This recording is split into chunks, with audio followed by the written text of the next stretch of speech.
Hello. Hello, I'm back. And sufficiently full. Maybe. There we go. Okay. It was stuck on like 000 for a minute. Um, I'm back. Let's do that thing that I wanted to do earlier.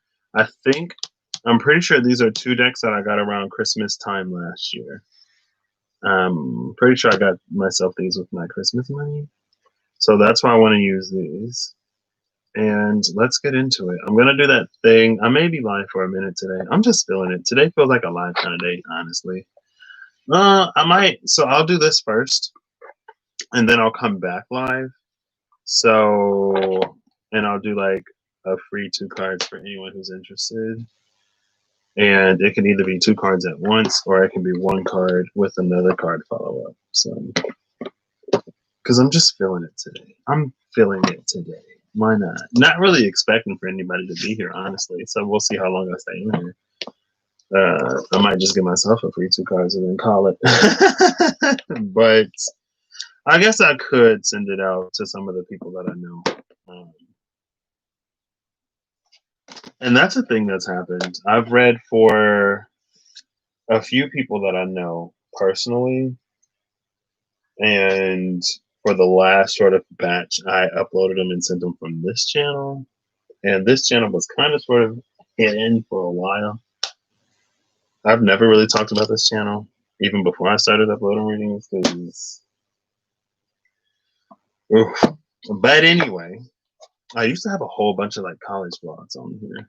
They're all private now. But from like my freshman year of college, and like when I would go on break, sometimes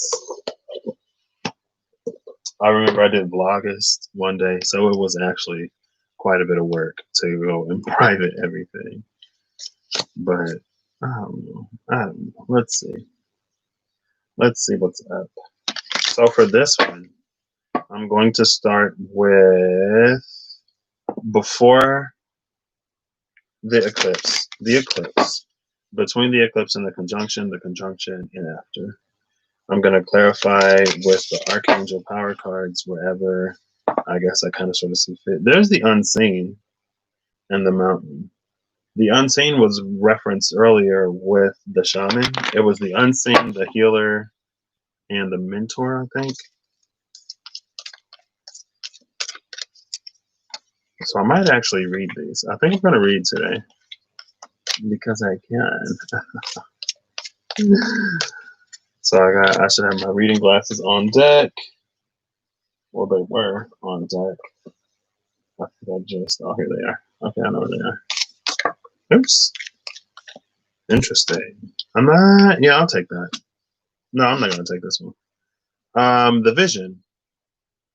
Kind of in reverse. This is number 55. One of these, okay. There are, yeah, I'm going to put these glasses on. There's these snakes that end in this pair of hands. And it almost looked like the snake ends in the, oh, there's 2 pairs of hands. And there's 2 owls. There's 2 snakes, 2 trees, a little bit of a fire. There's the mountain in here with the moon. And we just saw the mountain and the Unseen. I was kind of like, why am I looking at this? But there's the mountain in the back with these snakes around it. And this pair of hands, 2 owls, maybe a lunar eclipsed moon. A little bit of a, kind of look like a seal a little bit.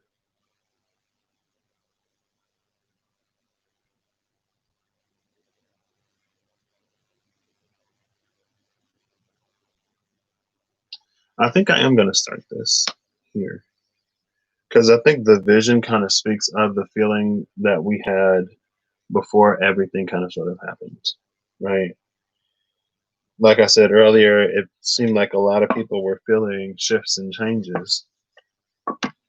And then we went from the solar eclipse excuse me, well, lunar eclipse, solar eclipse, the great conjunction that happened on the winter solstice or the summer solstice, depending on where you are, which is the day of longest light or night.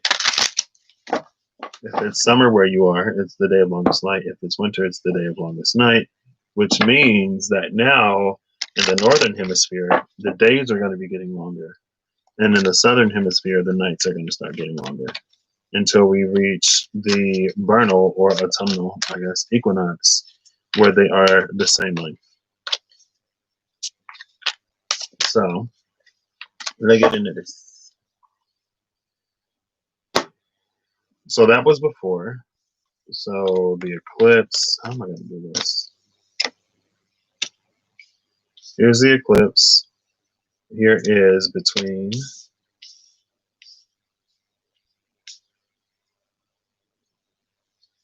here is the solstice. I guess the solstice and the conjunction. And then kind of sort of where we are now. And then let's get an overall. Oh, okay. The destroyer. And I guess I'll take it. I need I'm gonna need these cards to stop growing on the floor.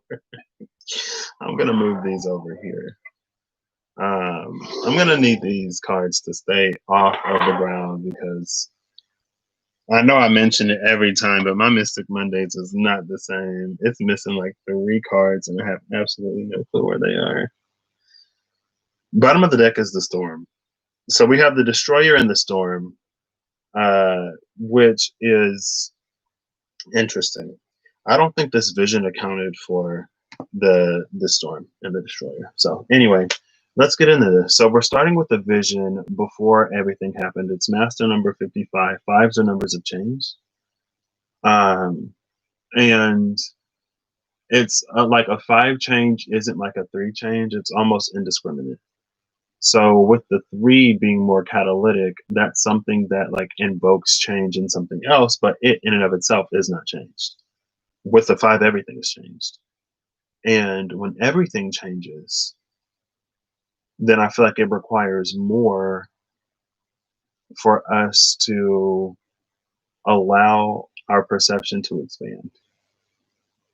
It's almost like whatever we thought we knew, whatever our sort of basis and our baseline was, we also need for that to change.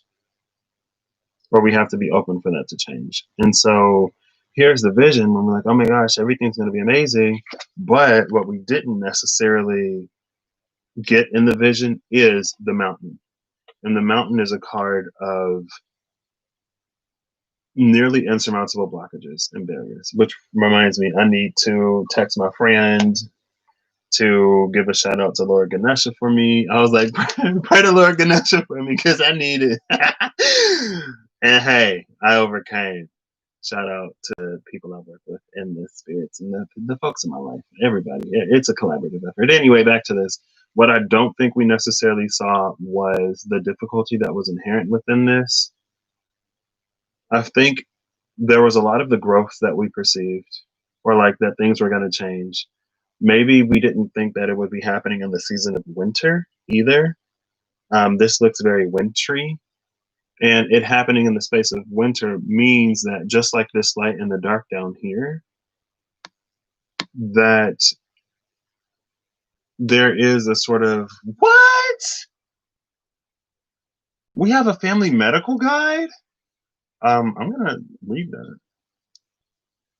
I'm sorry. I just saw that. I just saw that. And there's a book of Bible stories. Okay, we're going to pick a book of Bible stories too. Girl, I feel like my attention span has gotten worse. But this is something that, oh, that family medical guide is thick too. I'm so interested. But I didn't grab the family medical guide. I grabbed the book of Bible stories. And we're just going to open up the book and pick one. We're going to go, oh, look, the pages are gilded. Oh, the SKT has gilded edges too. All right, let me put in, oh, looks like we're reading Jonah. Where my reading glasses go? All right. Y'all know about Jonah and the whale? Now, Jonah spent some time in the whale because he didn't go where he was supposed to go in the first place. I think I've actually read Jonah before. So, Jonah traveled a long time until he reached the busy city of Nineveh. I don't know how to pronounce this. In 40 days, God will destroy Nineveh, Jonah cried. He repeated these words again and again. I don't know how I feel about opening up this book to the story of Jonah warning people that their city was going to be destroyed and talking about the vision with the mountain that we ain't necessarily see in the middle of winter and that light in the dark. But this was before everything. So, okay. Well, and that's one thing though that I think we kind of sort of forget sometimes, or not that we forget, but there have been so many instances in the Bible. I haven't read any of the holy text, so I can't say the same. But like warning comes before destruction, and it's like just because we have a certain amount of faith or belief or whatever does not necessarily mean that things will be averted, right? And so if a flood is coming, the flood is going to come regardless of if you prepare or not, regardless of like how hard you try to manifest a dam or whatever to save you, especially if the divine is telling you that flood is coming, then it's like it almost sort of doesn't matter how it happens, right? Because let's say that there is a dam that breaks and then it causes a flood. And let's say it's not like a natural flood. It doesn't matter if it's like natural, man-made, accidental, on purpose, or whatever. If you get the message that the flood is coming, you got to prepare. Anyway, the people of Nineveh believed God. They were afraid for their city. Many stopped eating and wore rough rags to show God they were sorry. God's words reached the king of Nineveh. He rose from his throne, took off his royal robes, and put on rough rags. Then the king sat in ashes. The king ruled that every person and animal should go without food and water. They were to stop behaving in their evil ways. They were to pray to God to forgive them so Nineveh could be saved. This is page 218, which is an 11. This is so interesting. This is interesting. Because there would have been people who's like, oh, I ain't wearing no rough rags. I ain't going without food. Excuse me. Hello? No, I'm not doing that. Okay, then lose your city. If you ain't willing to do whatever to change the course of your fate or to change the timeline that you're on, then expect loss, honestly. Because this storm, the destroyer, it's coming in to purify, it's coming in to cleanse. So either we can do the bulk of that purification and cleansing ourselves so that when the storm comes, there's not much for it to take, or we can continue like nothing has changed, nothing is happening, and the storm will take everything. See, I ain't necessarily want to be this fiery, but hey, it is what it is. God heard their prayers. The people stopped their evil ways. God forgave them and saved their city. The people rejoiced. Only Jonah was unhappy. Why had God made him travel all this way only to change his mind? This is what I was afraid would happen, cried Jonah. You are a good and forgiving God. Is it right for you to be angry? Asked God. Jonah did not answer. He left the city. After walking for a while, he sat down and looked toward the city's east wall. He waited to see what would happen next. God caused a vine to grow over Jonah. The plant shaded Jonah from the burning sun. Jonah was very happy about the vine and the shade it gave him. Now Jonah mad that the city ain't gonna be destroyed. What kind of mess? So Jonah finally, after all of that fight and all of that fuss, probably I think this was the reason why he ended up in the belly of the whale, because he wasn't going to the city and God told him to. And so he warns the people and they actually change their ways. God doesn't have to destroy the city anymore. But now Jonah's upset and he leaves. But it's like, you are a good and forgiving God, as if like that's a bad thing. Okay, let's just continue this story. I'm interested. I'm invested now, I guess. So, ooh, I don't like that weird looking thing. Whatever kind of bug that is. Early the next morning, God sent a worm to attack the vine. The strong branches drooped. Its leaves fell to the ground. Jonah awoke to find his beloved plant withered.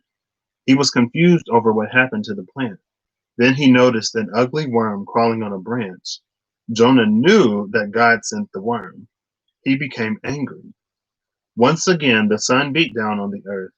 Only this day there was no vine to give shade for Jonah's head. He was so faint he asked God to let him die. But God said to Jonah, "Is it right for you to be angry about the vine?" "Yes," replied Jonah. "I am angry enough to die."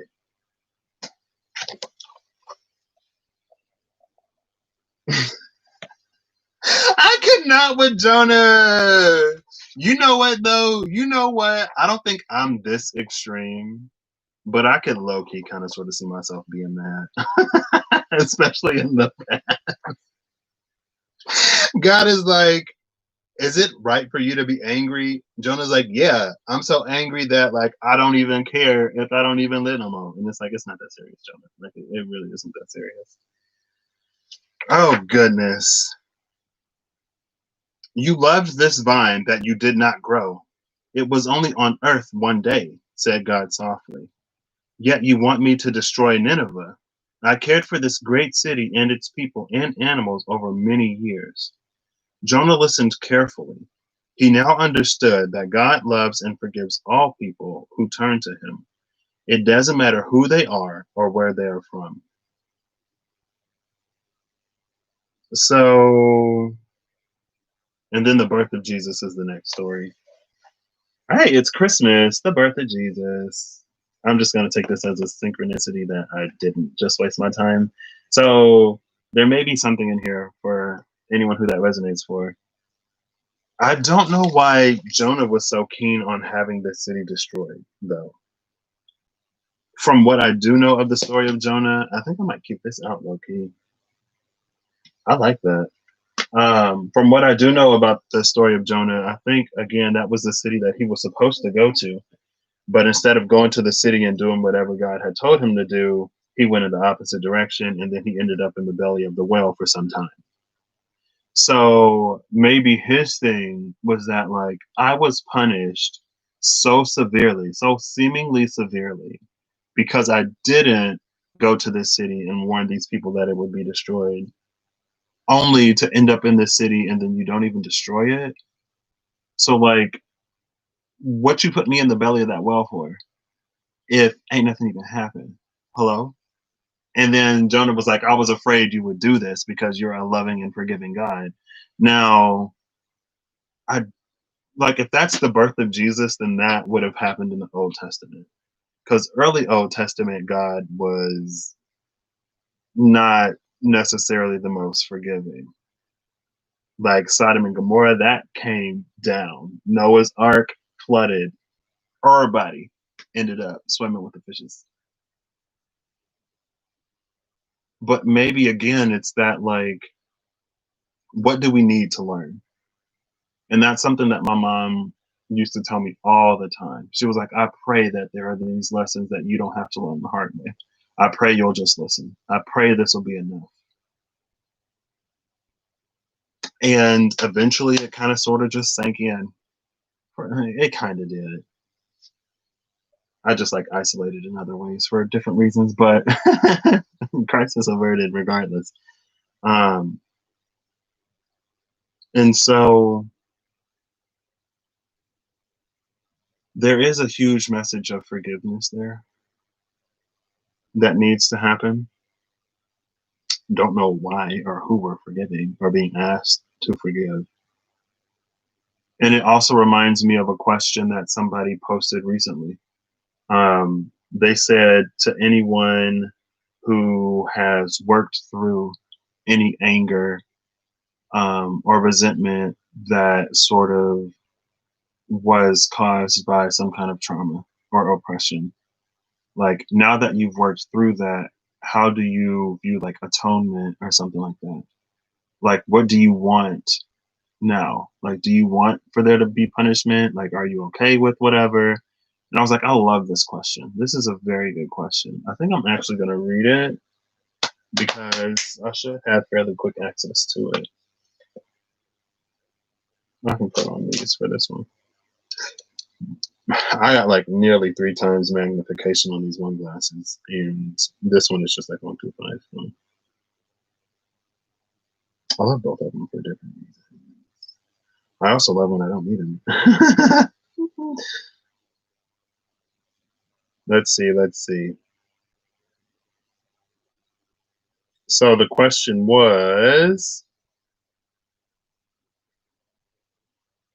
one second. Hold up, 12/9. No, it was not that long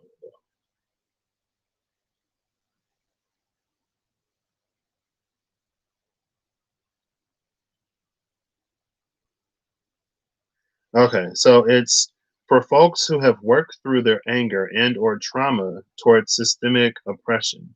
What would you want accountability to look like? Is it punishment? Is it education? Is it something else? And I was like, that is an excellent question. That's a great question. And I feel like there's a little bit of like, if you've truly forgiven, if you've truly moved on, then how invested would you be in a sort of divine retribution and a sort of punishment?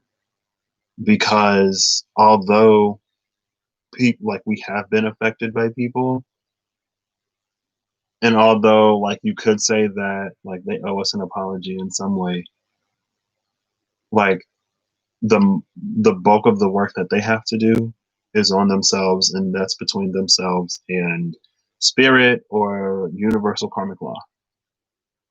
And it doesn't necessarily always involve them coming to us to rectify something or to apologize, especially if there's something that we need to learn in that situation of finding closure and forgiveness and moving on without receiving that from someone else. Because just because someone apologizes, Clorinda, Merry post Christmas to you. How are you doing today? I'm gonna be doing like 2 free cards after this if I can get through this. You want to come back? It's gonna be in a separate video though. But yeah, it's like if you've truly forgiven, if you truly moved on, then like, does it matter if that person suffers misfortune? And what does it mean to carry that within you, sort of moving forward? But this is all before the eclipse and the conjunction happens. We get this vision. It feels a little bit incomplete. It feels like we feel into the after Boxing Day. Okay. I think Boxing Day is a thing in many countries around the world, just not here in America. So happy Boxing Day. All right, so now going into the space of the solar eclipse that happened on the 14th, we get the animal.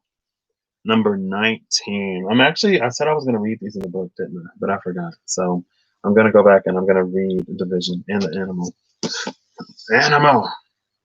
Because I feel like reading, because reading is what? Fundamental. I got a mean crease in this book and I don't like it. But it is what it is. So the vision, it says the dream, the imagined, and the revealed. It is said that we are each born with a unique vision, a destiny toward which we are aimed.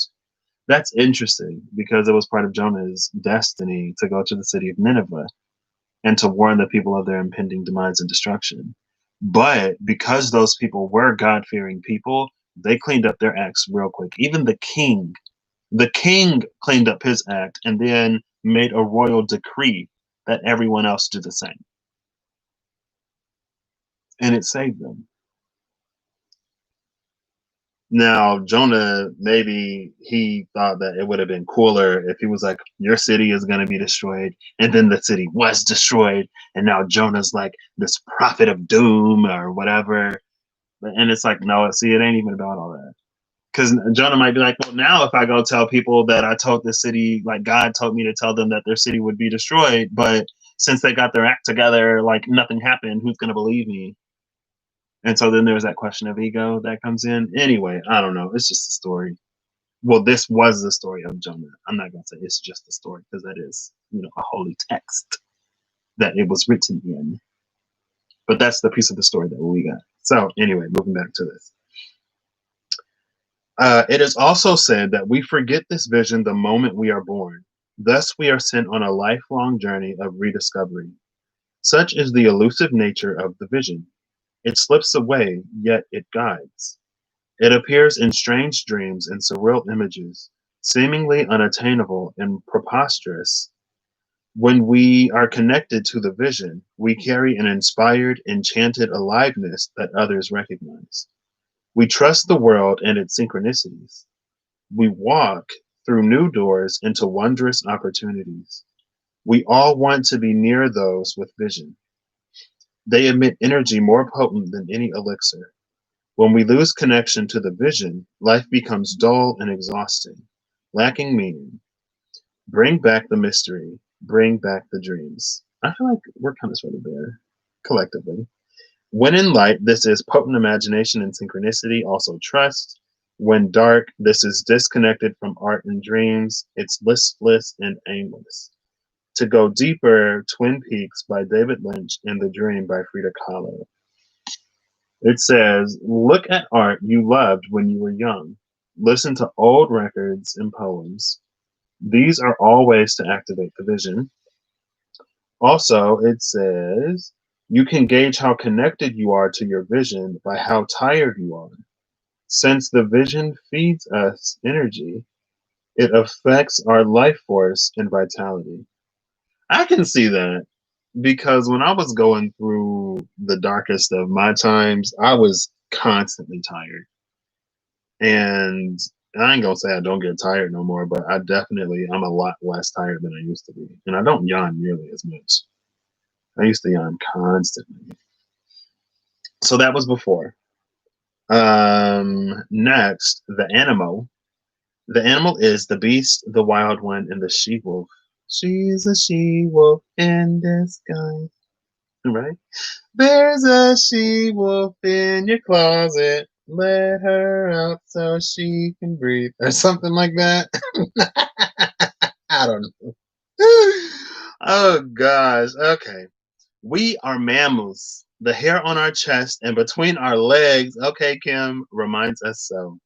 We try hard to deny our unrefined animalistic nature, yet through this archetype, we tap into power and direction.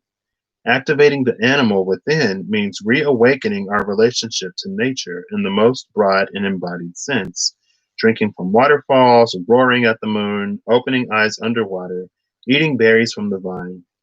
The life force of our planet begs us to set down the devices, the constraints, and the social constructs and remember the warm blood that pulses through our veins. The animal longs for breath, food, procreation, and physicality. It wants soil under our nails and starlight on our skin.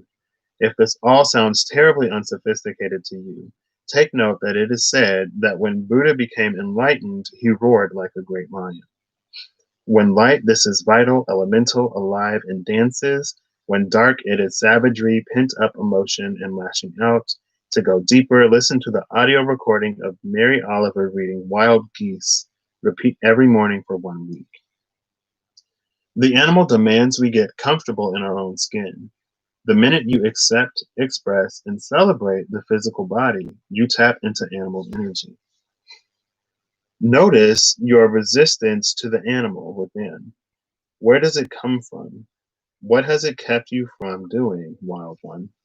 Okay, I'm going to get some clarification on this one because I'm not going to say that that sounds terribly unsophisticated, girl, but I also don't necessarily think that we got to go out and walk barefoot and get like dirt under our nails or whatever.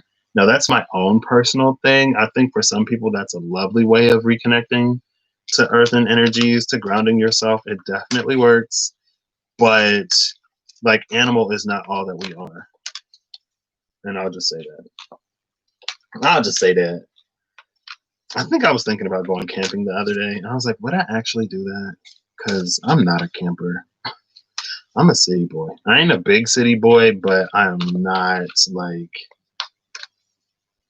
like in my mind, it's like, we've progressed and evolved technologically for a reason, girl. If we weren't meant to have tech and stuff like that, like it wouldn't be there. Again, I do think it's a healthy balance. But let's clarify. The animal being on the space of the eclipse could mean that there are these deep subconscious things within us that the eclipse was like pulling out, drawing out. It's just interesting because the vision did talk. It said like before we're born, we have this vision for our lives. When we're born, we forget, and then we go on this journey of remembering, connecting to that which lies within. And the animal is connecting to that thing. This mentioned vitality. Like if you're not connected to the dream, you're probably tired. This is vital. It's full of life. It's alive. It's dancing when it's in light. So maybe that's what this is. If nature is your way of going about that, then I would say do that. Also, I just don't think that that's necessarily for everybody. I'm not going to say it's not at all. Girl, I'm going to need these cards to stop falling on the floor, please. Because every time it happens, I'm like, oh, the Mystic Mondays. I can't have another deck like that. Ooh, the card that came out, it's Strength in Reverse. Now, these are all upright, so I'll just note that it was in reverse. And this card says, strength and power through kindness, self-confidence, and forgiveness. I had to hold that away from my face a little bit so I could actually read it. But let me make sure that's what this says. Who is this? Archangel Ariel. Yeah, strength and grace through kindness, self-confidence, and forgiveness. Now, this came out in reverse. The fact that this came out in reverse for the animal is interesting because in strength, we see the woman and the lion. Typically, it's an angelic figure and a lion. Sometimes it's a man. You got to go get ready for your eye appointment. Ooh, new glasses. That's exciting. I always love getting new glasses. Don't worry about it, Clarinda. I'll probably be here for a minute after this live. If not, it's cool. Thank you for stopping in. And I hope you find a pair that you absolutely love. And I hope your prescription, if you're updating your prescription, gives you, I hope it's like it's an improvement. Because I know with my eyes, it got to the point where it was like, it didn't matter if I got a new prescription, I still couldn't see.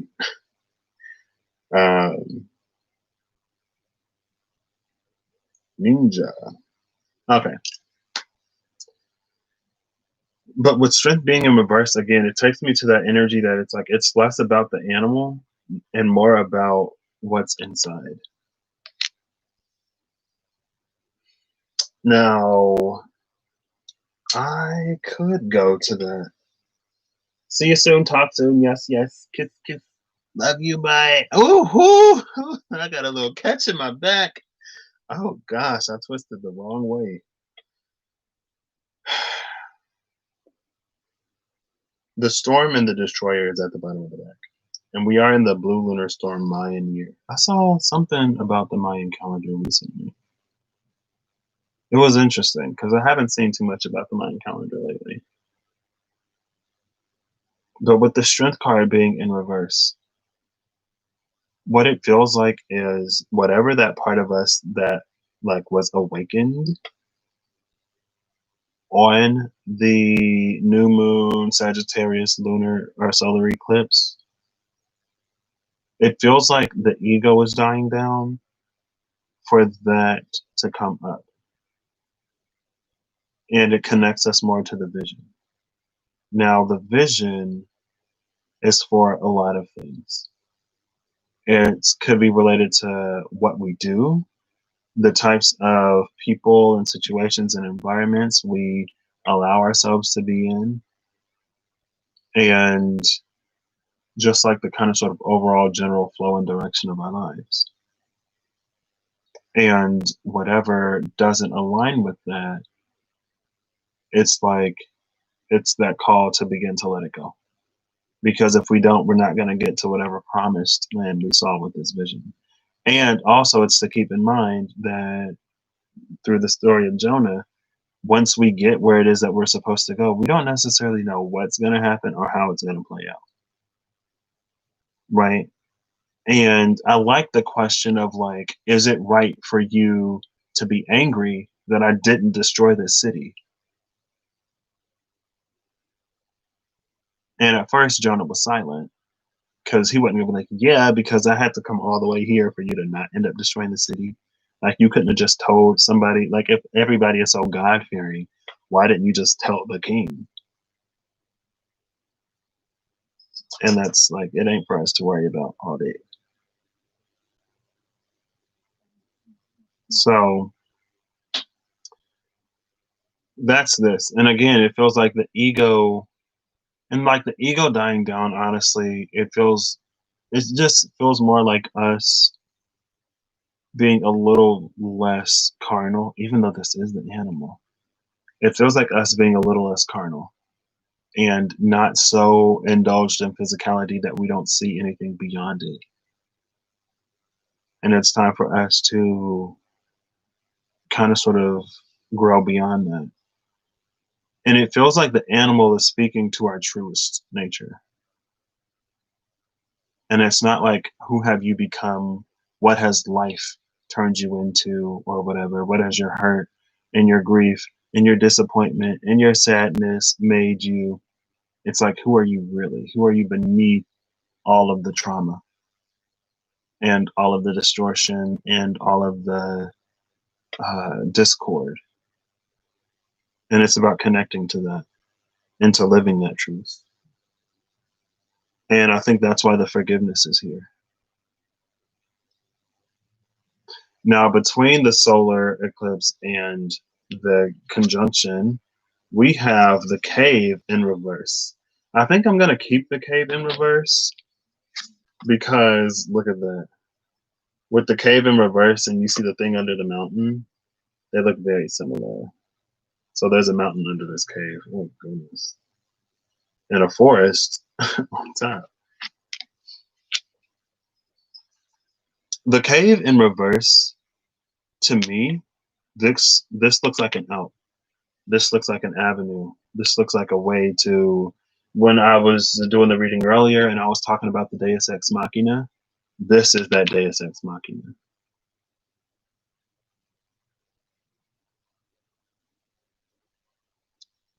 But let's read, shall we? The cave is number 32. The animal was number 19. 19 is the sun card. 32 is the hanged man and the high priestess. So it's like, do we even understand it with the high priestess? And if we do understand it, are we doing anything with that information with the hangman? Oh, it's right here. So the cave. The cave is the dark, the portal, and the interior. Those who are fortunate enough to find and enter the cave are forever changed. It is a place of potent power, acting both as portal to another realm and a space for sacred ritual and initiation. The cave is a place to return from meaningful retreat, where one can see the true self in the darkness. In esoteric teachings, the cave is known to reside in the center of the heart. Within its walls, the whispers of compassion and self understanding can be heard. Yet, because of its mystery and power, many of us fear the cave and never try to find it. We busy ourselves in the bright lights of the city, while the cavernous and dimly lit chamber calls out to us in the night. Where is your cave? You already know. Return to it and tend the fire. In light, this is the sacred center within. In dark, this is withdrawal, isolation, and hiding. To go deeper, I don't know how to pronounce this. Laco, the Cave of Crystals, the Blue Grotto. That's Lascaux. Tidbit number 1, envision yourself as an old sage in a cave. What amenities do you need? What draws you ever closer to the cave within the cave? Ooh. On the other side, slowly and steadily, crystals of enormous magnitude grow within the dark confines of caves. Let the cave teach you patience. So, enter here. I feel like with the cave in reverse, what this brings to mind is that, like, what shadow work can be and what shadow work has been. And I say that because it's like maybe we thought that we had been through the cave of self, but now it's like we're exploring parts of the cave that were previously unexplorable. That was quick. We got the Ten of Raphael, Ten of Cups. I need one more. And it's interesting because it feels like for some, like the first round of people are going to be coming out of the cave, and there's another round of people that are going to be going into the cave. And it's partially determined by when you connected to that vision. I'll take that. And I only say that because it seems that a lot of times we as humans, it's like we have to be pressured to do something for a certain amount of time before we break and actually do it. Sometimes it's like we get the solution, but then we try every single alternative before we go to the solution because of whatever the solution entails. Sometimes we never try it, right? Jonah could have digested in the belly of that whale, but he eventually got it together. So it's either the Ten of Cups or the Six of Ariel. There's that Six of Pentacles, Six of Coins energy again. This time it's with the Ten of Cups. This puts an energy on it of like, again, for the folks who are about to, or for the folks who are coming out of their caves,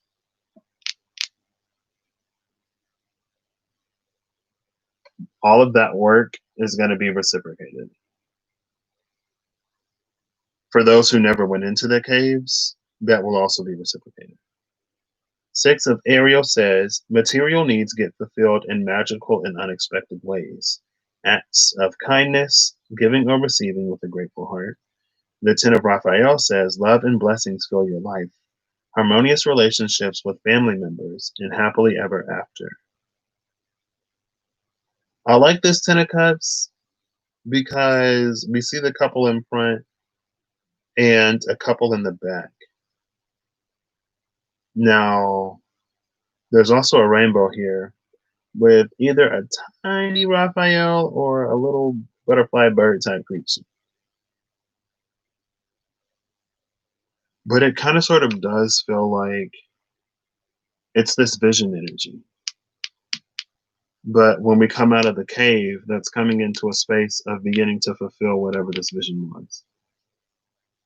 Because it feels like the couple in the back is the same as the couple, like those old kids back there. It feels like these are the same people, but they've gone through the journey of life and they've done whatever they needed to do on themselves or for themselves with that Six of Ariel that will then position them to be able to accept and receive it outside of them.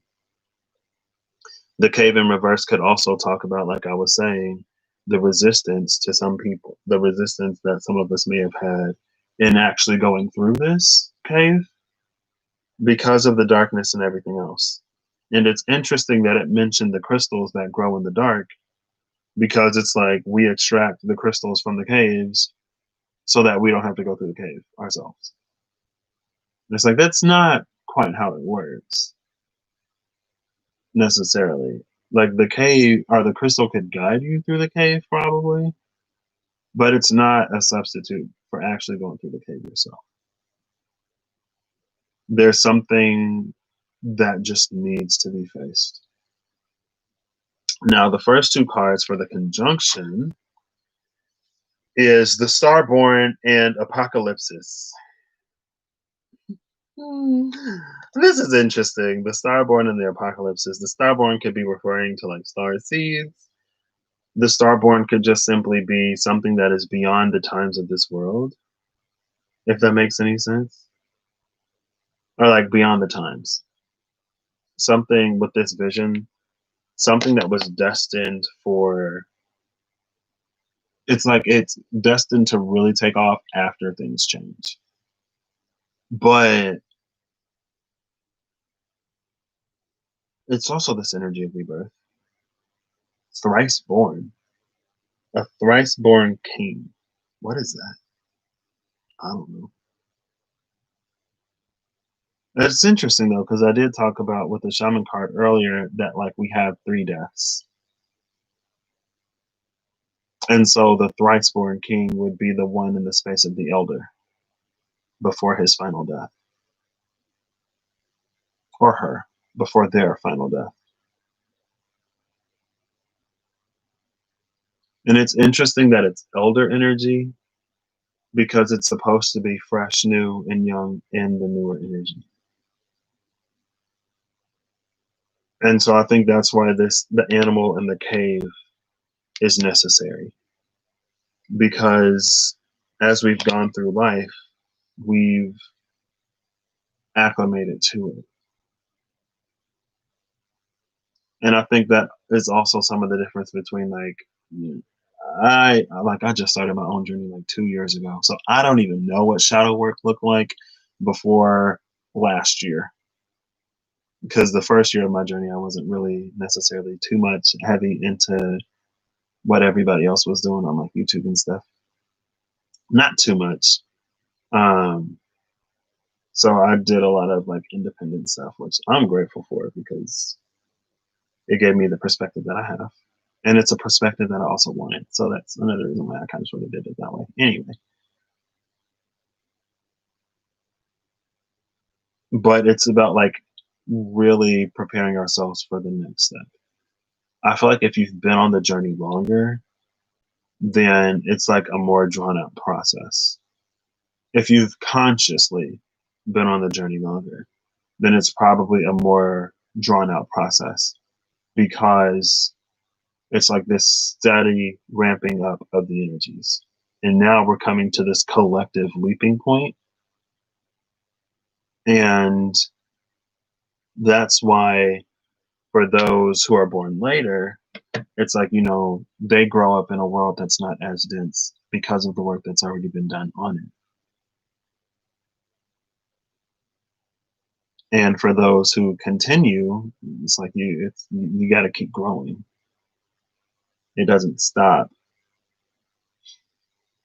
And then apocalypsis, it feels like that rebirth, but like more collectively / globally. I'm going to read Apocalypses first, and then I'm going to read the Starborn. Apocalypses is number 74, and number 3 is Starborn. Or Starborn is number 3.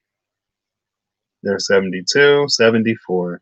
Apocalypses is removing the veil of deception. Apocalypsis indicates a particularly painful time, one that unfolds when two disparate dynamics occur simultaneously, pulling the psyche in seemingly opposing directions. The first is a lifting of the veil. This means truths that have been kept in the dark are revealed, seen, and unearthed. No matter how relieving it is to witness them come into the light, an element of despair and grief follows. Maybe that's what Jonah was feeling after the city didn't get destroyed. The second dynamic is the regeneration that comes from the wreckage of the revealed truth. This is a blue lunar storm all day long. The old narrative breaks and a new story forms.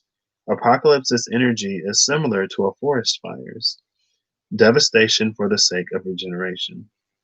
The veil lifts and we see who and what has been hiding.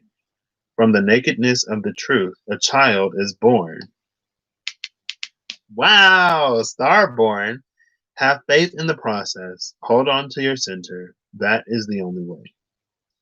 And again, it takes me back to that energy of talking about like when the Great Flood happened and when Sodom and Gomorrah happened and all of those other things, those tragedies that actually happened because correction was not made. Now, the story of Jonah in the city of Nineveh shows us that when the correction is made, then it averts that destruction.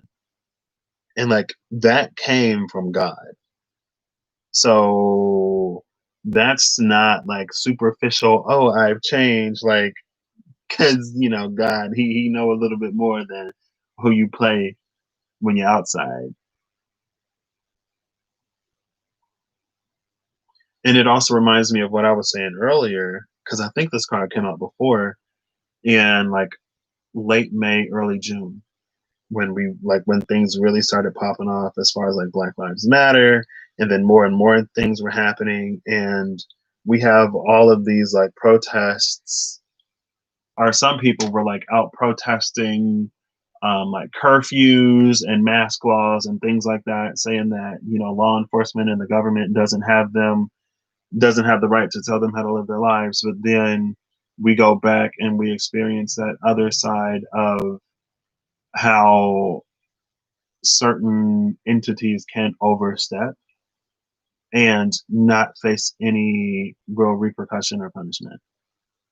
And then it's like, oh, well, like the narrative completely shifts now. And it's like, oh, well, you should have listened. Like, there's laws out. Like, if you're protesting and you're not supposed to be protesting, and it's like, okay, girl, like, where, like, literally a week ago, it was y'all here talking about, I don't know. Anyway, not to get into that. It's been a minute, and we've been seeing a lot of the things that don't work, even in like in the entertainment industry. All of the, you know, the cases of what people have been doing to children coming to the light. Other organizations, like, where are all the kids going? We're starting to find out where some of those kids are going. The veil has been lifting in a lot of ways. And if we don't face what's happening, it gives it permission to happen in the dark.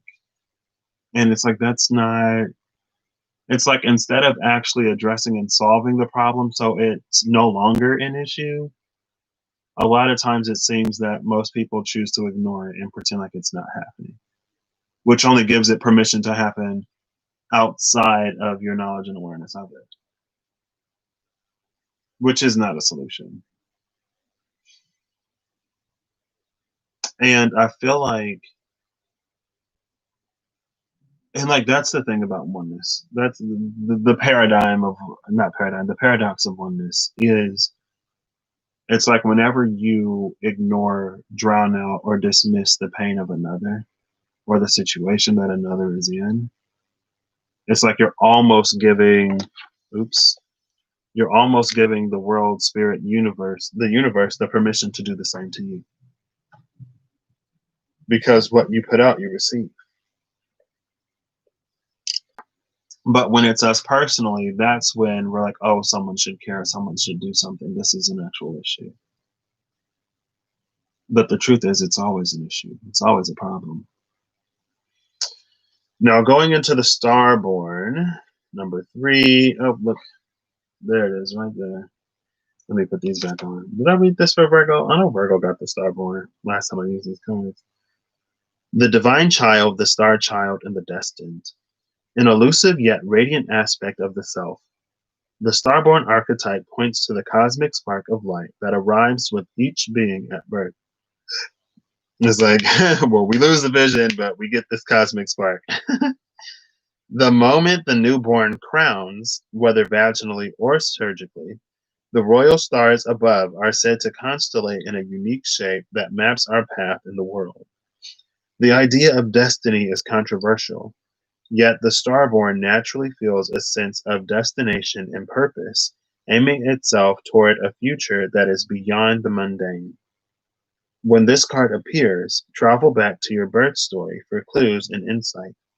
What did you desire when you were young? Practice seeing your life from a mythic point of view, rather than as a series of logistics.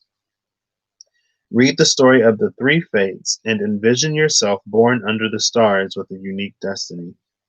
In light, this is a light, trusting, vibrant, and aimed. In dark, this is a feeling of misalignment and a loss of longing to go deeper, tripping over joy by Hafez and Shakespeare's star-crossed lovers.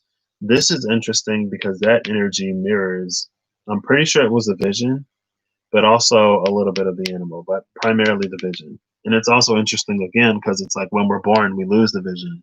When we're born, we get this cosmic whatever. It's just interesting. And trust has come up twice now. Well, this energy aligned is trusting. This energy misaligned is aimless and mistrusting. I believe that's how it was. I guess I can check really quick. That was number 55. Let's see. trust and light, aimless and dark. So this one in light is aimed and trusting. So, oh, I forgot about these. When this card appears, don't be surprised if you receive a surge of desire for a long lost dream, one you haven't visited since childhood. Let this dream shake you up. Have your chart read. Have your chart read, study your constellated shape, ask questions. What does the process conjure to you? Faith or mistrust? What would happen if you saw the galaxy as your ally? So it's talking about getting into the birth charts. I would highly suggest that, not highly, I guess I would suggest that if that part resonates to you and you're interested, that you either look at your chart or have someone that you trust look at your chart. My knowledge and understanding of astrology is not complete enough for me to feel comfortable reading people's charts, even though I've kind of done it before. But if you're watching me on YouTube, you probably know someone who can do a better job than I can. Just being real. Um, and also, yeah, I would say that. Well, with this apocalypsis, though, I would say that, and with the Starborn, I would say be conscious and cognizant of the fact that we are going through a great and significant transition right now. And so, what something used to mean may be different than what it will come to mean. Astrology is a science. And as a science, it's heavily based off of patterns and things, observations that were made time and time again in the past. And for me personally, that's a huge caveat to put on it as we're moving into a newer energy. Right? It's like, let's say that a certain transit, let's say who Mercury transiting the ninth house, like if Mercury retrogrades in your ninth house, let's say that like that means that your horses will get sick or something. And so back in the horse and buggy days, girl, if your horses are sick, you may not be able to go nowhere. Now we could be like, ain't nobody necessarily like depending on horses for transportation anymore. Or you could say, well, that would be a car. Your car could break down. That's just an example that has nearly no basis. I don't know if that's what that transit means.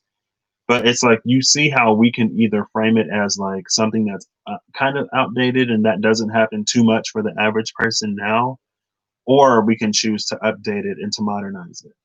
But then for me personally, there's a line between like what is truly and genuinely worthy, I guess, of carrying through the times and what are some limiting beliefs or habits and patterns that don't serve us anymore that we could effectively sort of stop by accepting and embracing the change in the times and the energies.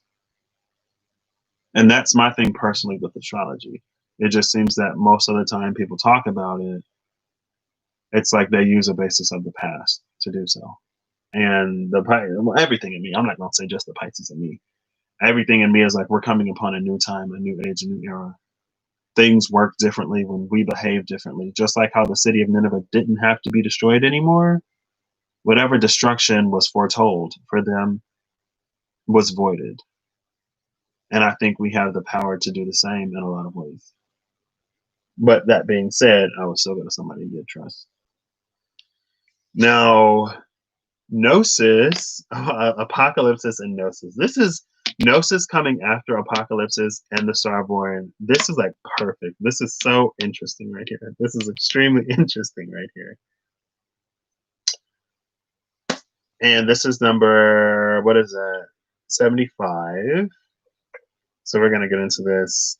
Gnosis is like that awakening energy. And it comes after, it comes after Apocalypsis, which makes perfect sense.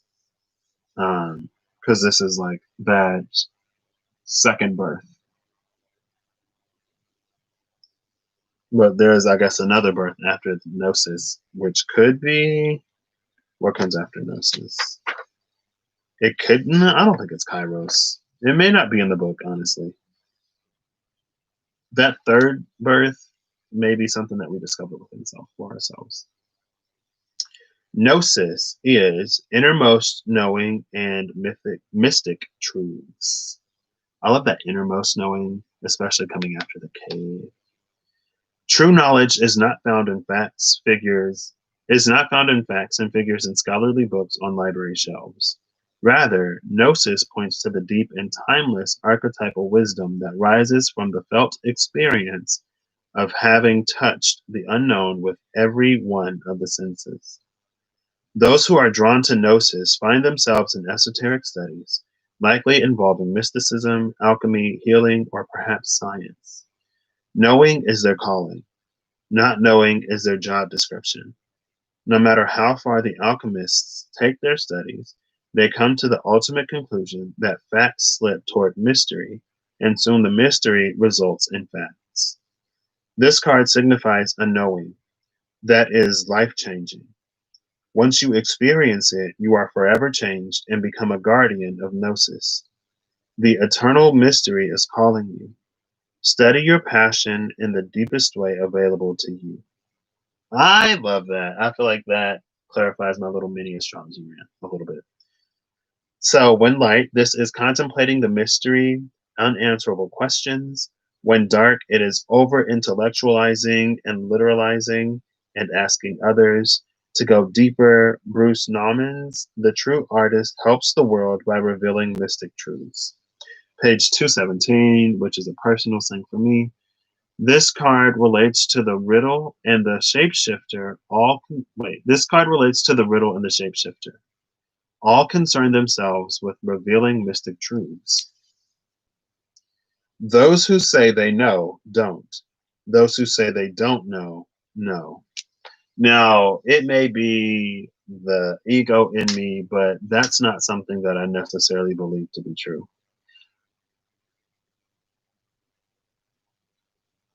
Because I feel like I feel like truth is something that evolves and changes. Now, absolute truths are absolutely true always.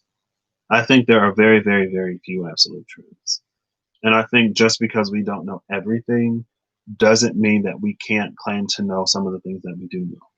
While also at the same time, the caveat for me personally on that would be that while there are things that we know, we still must remain open for those things to be changed or invalidated. We can't hold on to those things as if they are true.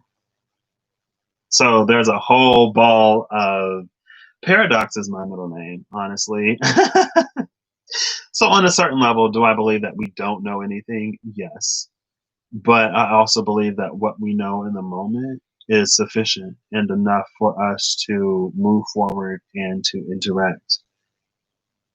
And if we hold on to, again, the fact that our entire basis of knowing can change at any moment, then I feel like it's safe to know the things that you know.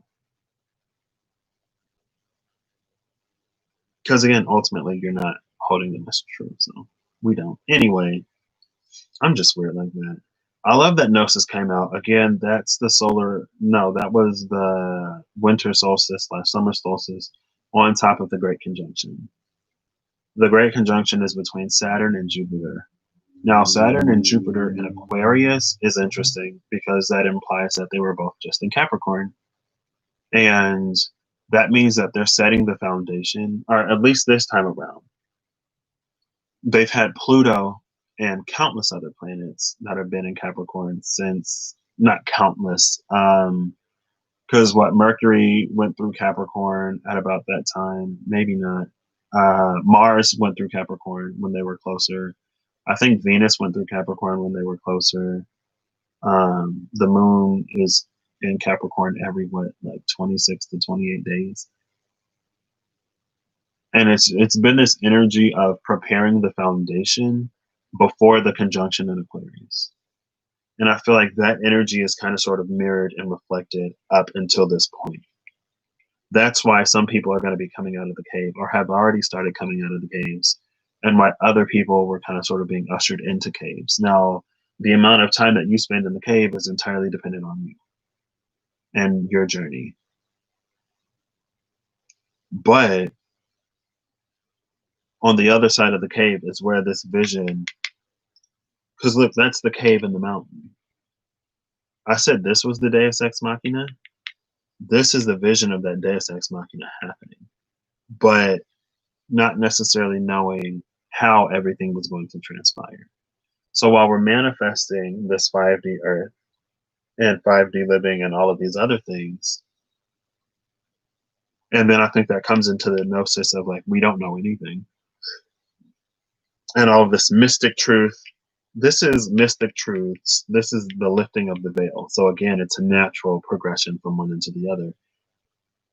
But it's like we don't know how we're going to get there. And cleansing in the biblical times was disastrous more often than not. And again, we're in the year of the blue lunar storm with the destroyer and the storm. At like this came out the storm at the bottom of the deck.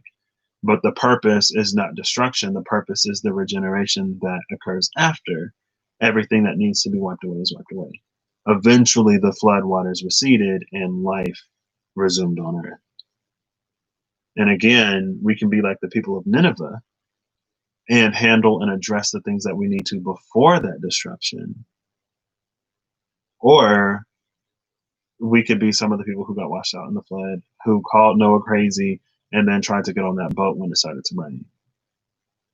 Now, unfortunately, we can't necessarily jump on someone else's back or whatever to avert the things that come. Like, that's all stuff that we have to do on our own. And maybe not. You know, I'm not going to say we have to, but it seems to be the case from the no knowledge that I have. But that's interesting because I feel like that's really taking us into the vision. And we have these hands here, which could be meditative a little bit.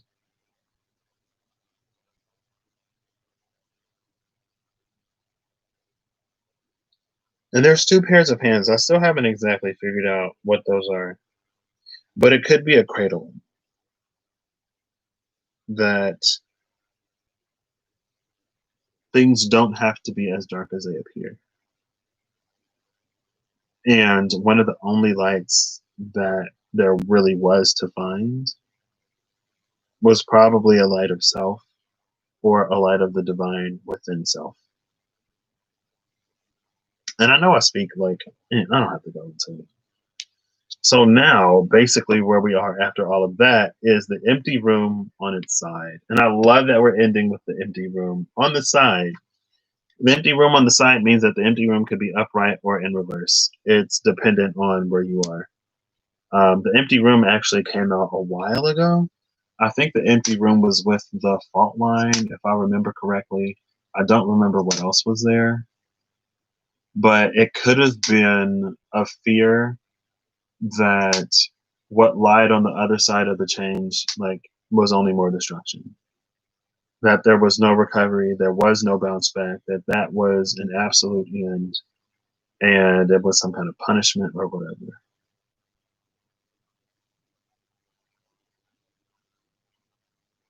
But the empty room is only empty when you don't have eyes to see. It's like that, like those who have eyes to see will see, and those who have ears to hear will hear or will listen. Those who have ears to hear will listen, those who have eyes to see will see. Empty room is number, what number is it? 42. 42 is a number of death, which is interesting. It's shini. Because in Japanese, it's like shi and ni. And shini, or like shinu is to die.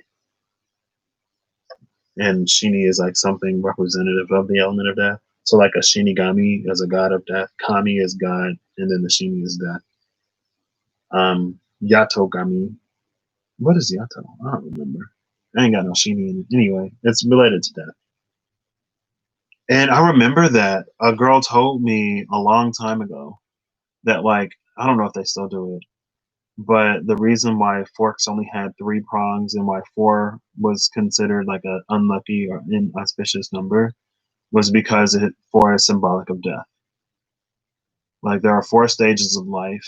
There's life, or there's birth, maturity, decline, and then death. And she was like, that's why forks only have three prongs instead of four, and 42 is shini and all this other stuff. I know there was something that was like, what is the meaning of life 42? I never saw that thing, so I don't know exactly, but I think what I saw was like, oh, it's death. The meaning of life is death. What does that mean? Anyway, the empty room. This is the vortex, the abyss, and the nothing. We had that eclipse in Capricorn. I don't know how close it was to the galactic center, but the vortex reminded me of the galactic center. I know it's in Sagittarius somewhere. So the north node or the south node was already in the galactic center a minute ago. So the empty room haunts us all. It is the universal and all too frequent feeling of lack, of wanting, of the craving to fill ourselves with something, anything. We too often attempt to remedy the discomfort of the empty room by any means necessary, leading us to a culture of more. Ironically, the empty room is filled to the brim with potential, yet we perceive it as not enough. This card is a cry for patience, for sitting within the barren, interesting, the barren walls of not knowing, for awaiting true vision and purpose before attaching to what we should do next to save our outward appearance. I'll read that again because I read it weird. Oh, just a long sentence though. Hold it. This card is a cry for patience, for sitting within the barren walls of not knowing, for awaiting true vision and purpose before attaching to what we should do next to save our outward appearance. Be with the nothingness. Be with the impatience. The empty room has immense power. Let others wonder what you are doing. If you can settle into the magic of emptiness, you will soon hear its whispers of freedom. That's blue chromatic sky all day long. That's my clan. I'm blue sky clan. That makes so much sense for me. When in light, this is spaciousness, potential, and possibility. When dark, this is addiction, insatiability, and more for more's sake. To go deeper, John Cage's 4 feet 33 inches, I guess. Is that what that is? 4 feet 33 inches? What? Wait, 33 inches. 24 is 2. So that's 6 feet and 9 inches. Okay. Right. Let's ask Siri. Hey Siri, what is 4 feet 33 inches in feet? 4 feet 33 inches is equivalent to 6.75 feet. 6.75 feet, that would be 9 inches because there's 12 inches in a foot. 3/4 of 12 is 9. Anyway, I believe. Don't quote me on that. My brain is still recovering from the heavy work I've been doing lately. Oh, anyway, okay. So a day of silence is a surefire way to harness the power of the empty room. The archetype of the empty room is also portrayed as the hungry ghost, always feeding and never satiated. That's interesting because I remember talking about that one time. I think it was related to the solar plexus. When our solar plexus isn't aligned, the solar plexus in some systems is our it's responsible for sustenance.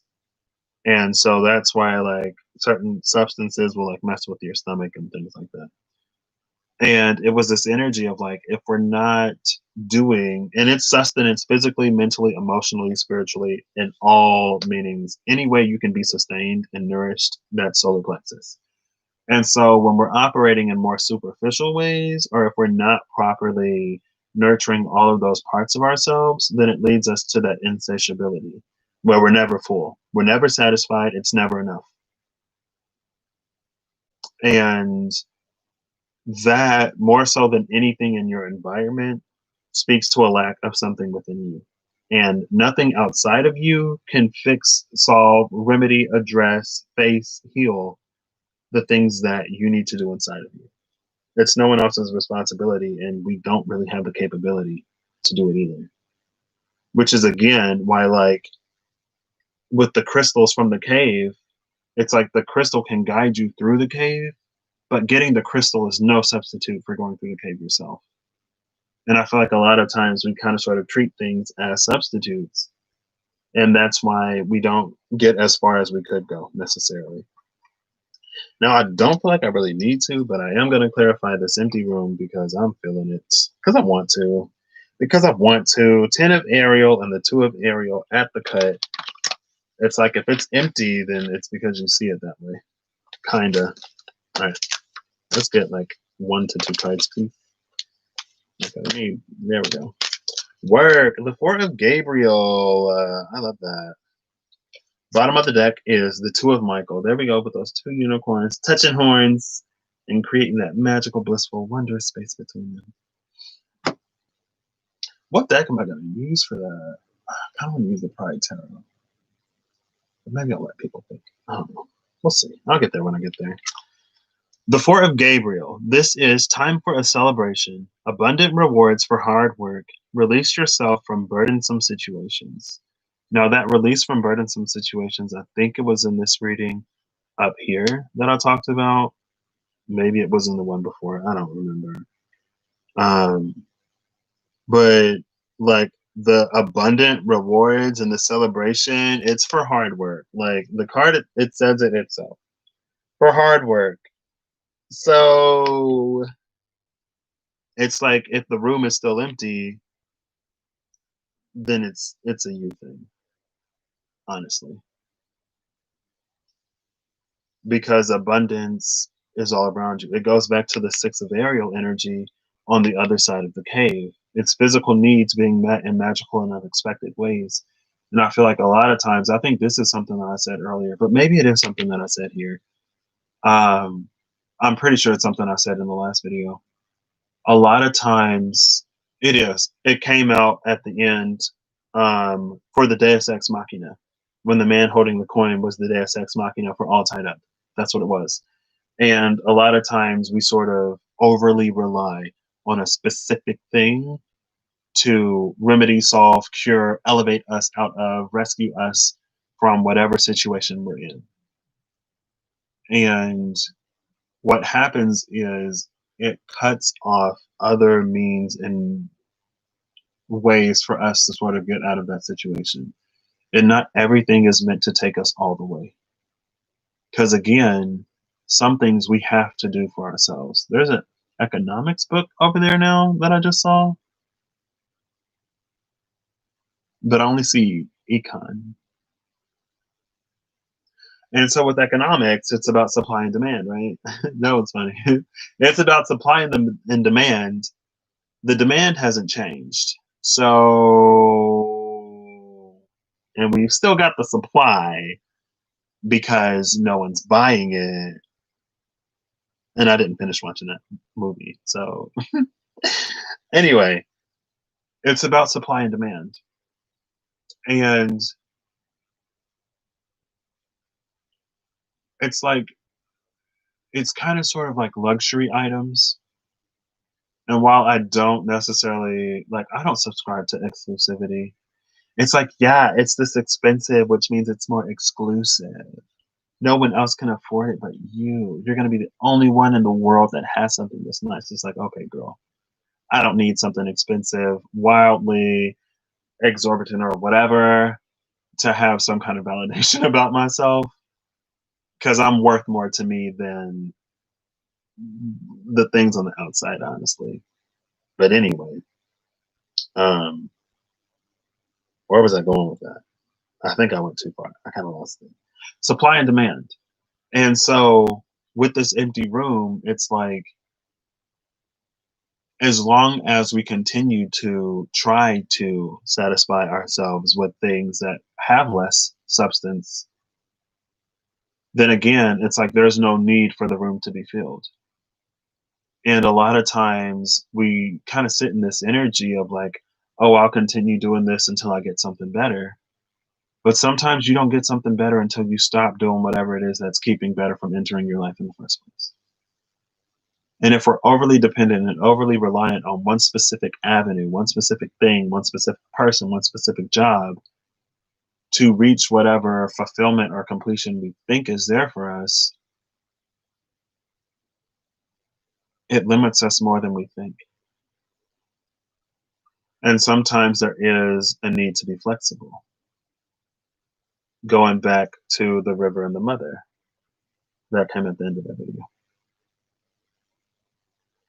But for those who have done the work, the empty room is no longer empty. You may not still, like, you still may not see the things in there, but whatever was in the space of this vision will come to pass. A lot of this is about reconnecting with the vision. And it seems that the vision is primarily about things on the other side of this transformation. And maybe that's another thing here too. Like, in this version, the room is empty, but in another version, it's full. And as long as we're in this system, this structure, this paradigm, within this bandwidth of frequencies, the room will always be empty. It's like the things that exist in that room exist on a different wavelength. And it's not until you shift into that that you'll see it. It's almost like if it were infrared or something like that. And like we can't see infrared with our naked eyes, but if you put up like your phone or whatever, you would be able to see all of the infrared activity in the room. It's already there. We just can't perceive it because we're not aligned to it. And this energy in dark was misaligned. Gnosis. I'm pretty sure Gnosis in dark was misaligned and aimless. Or this was aimless when dark. This was purpose in this energy. So the great conjunction is aligning us to everything that exists in the Aquarian side of that energy rather than the earthen energy, right? This is the first time in however many hundreds of years that Saturn and Jupiter are conjuncting in an air sign. They've been conjuncting in earth signs. Now, Saturn and Jupiter in air is very interesting because from a certain perspective, it's a lot less certain. But again, it's like with this energy, we can't wait for. It's like, how are you waiting for the vision to be fulfilled before you like even do what the vision is like requiring you to do? Like, if you don't work, you're not going to be able to afford the thing. If you're not taking in money, you're not going to be able to afford the thing. So it's like you see yourself having this. Okay, cute, like work. But how are you going to get it? It's like, oh, I'm just going to get it. Like, okay, well, that's possible. Sometimes we do just get things. But for those, like, this was like abundance for those who like did the hard work. It's in the cards. So I don't necessarily know if this one is just happening. And the overall, we have the destroyer and the healer. The destroyer and the healer. Things aren't falling apart just to fall apart. There is a rhyme, a reason, and a purpose behind everything. And I feel like, again, this is almost directly related to this apocalypse. It's related to that lifting of the veil and how we responded to it. If we would seek to go further into the darkness as it was exposed to the light, then that's an empty room. But if we came into this rebirth, if we went through our cave moment, reconnected to, honestly, it feels like our more divine nature, our more connected nature, to claim the dreams that had long since been forgotten, then we come out on the other side sort of stronger than when we went in. Not everyone is going to be hit by the storm. Not everyone has been hit by this. And some people have been hit in different ways. But again, it's like for the folks who went through the cave before, there wasn't a need or like a reason really for it to hit them as strongly. For the people of Nineveh who, did that correction, there was no reason anymore for the city to be destroyed. And we can't be Jonahs out here mad because destruction isn't happening. It doesn't matter what kind of vision you see. Because ultimately, I feel like personally, if you subscribe to a system of love and whatever, then although you may see destruction, it's not to be like invested in the taking out of it. Like we should want people to do better so that things don't have to fall apart.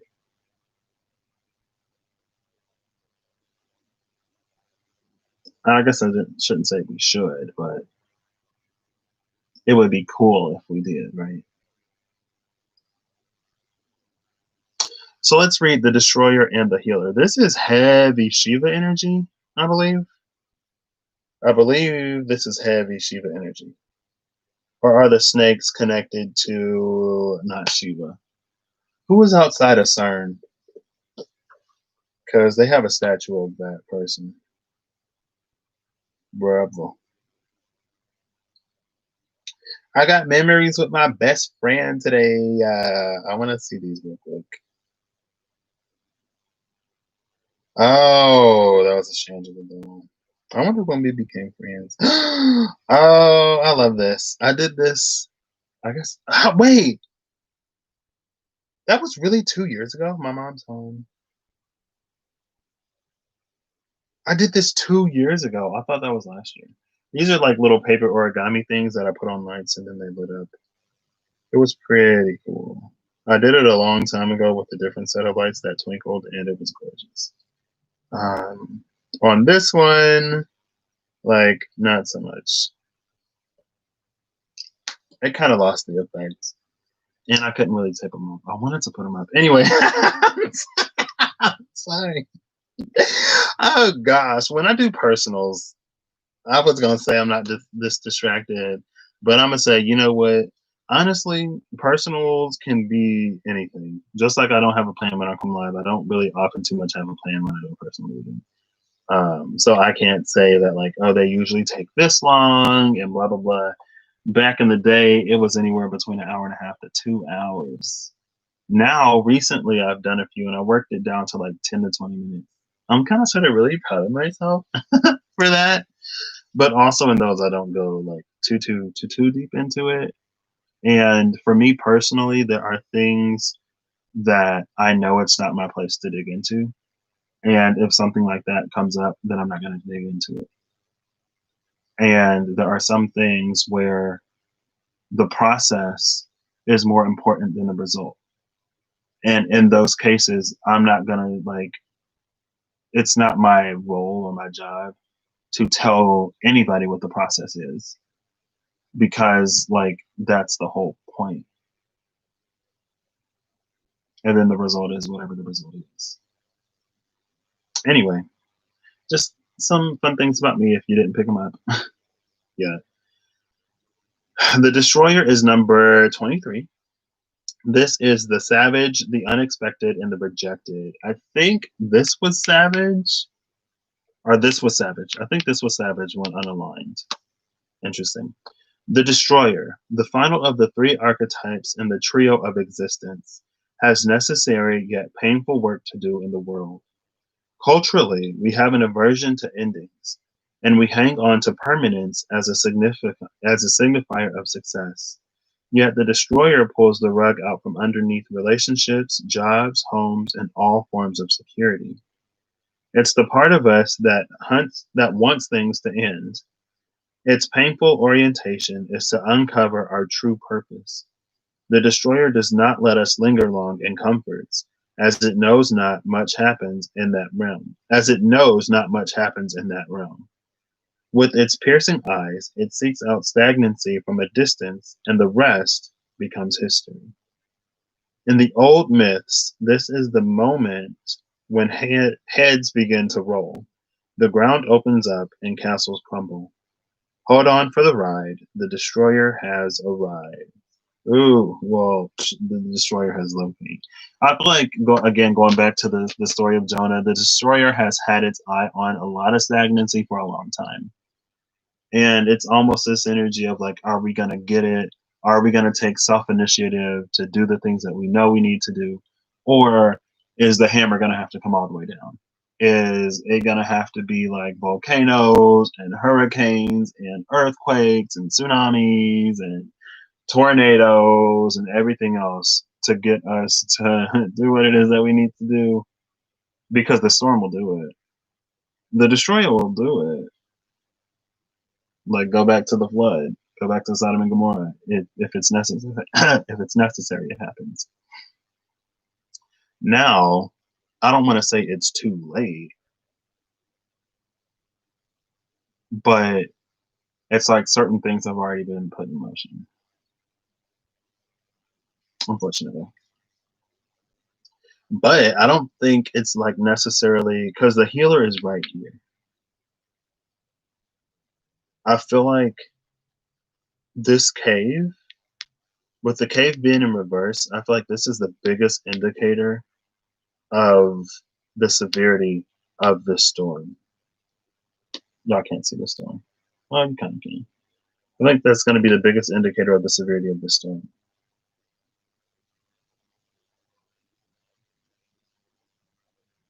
Because it's how we navigate this apocalypse energy. How we navigate apocalypse is almost directly connected to how we navigated the cave and this rebirth. And with the timer in Gnosis, it isn't that it's necessarily timed, but it seems that a lot of times we have to experience significant loss to begin to recover or to address. And it's kind of sort of like troubles don't last always type of energy. And so there is going to be a point where things begin to look brighter. And if we haven't done any work,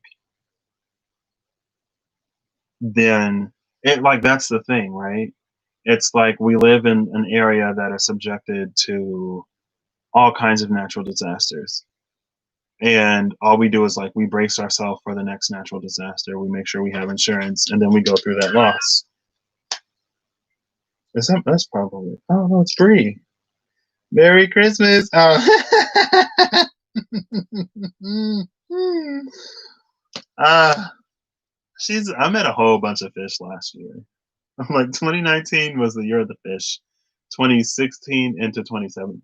And it was like specifically summer 2019. Summer 2019, everybody I met was a fish, was a Pisces. August into September 2016, I met a whole bunch of Leos. And that's all I can track now. And I only know that because like when I did get into astrology and like Facebook is like, it's this person's birthday, it's this person's birthday. I'm like, oh my gosh, I met like a whole pride of Leos in like August 2016. Met a whole school of fish this summer last year. Oh, I'm sorry again. I got distracted again. What was I talking about?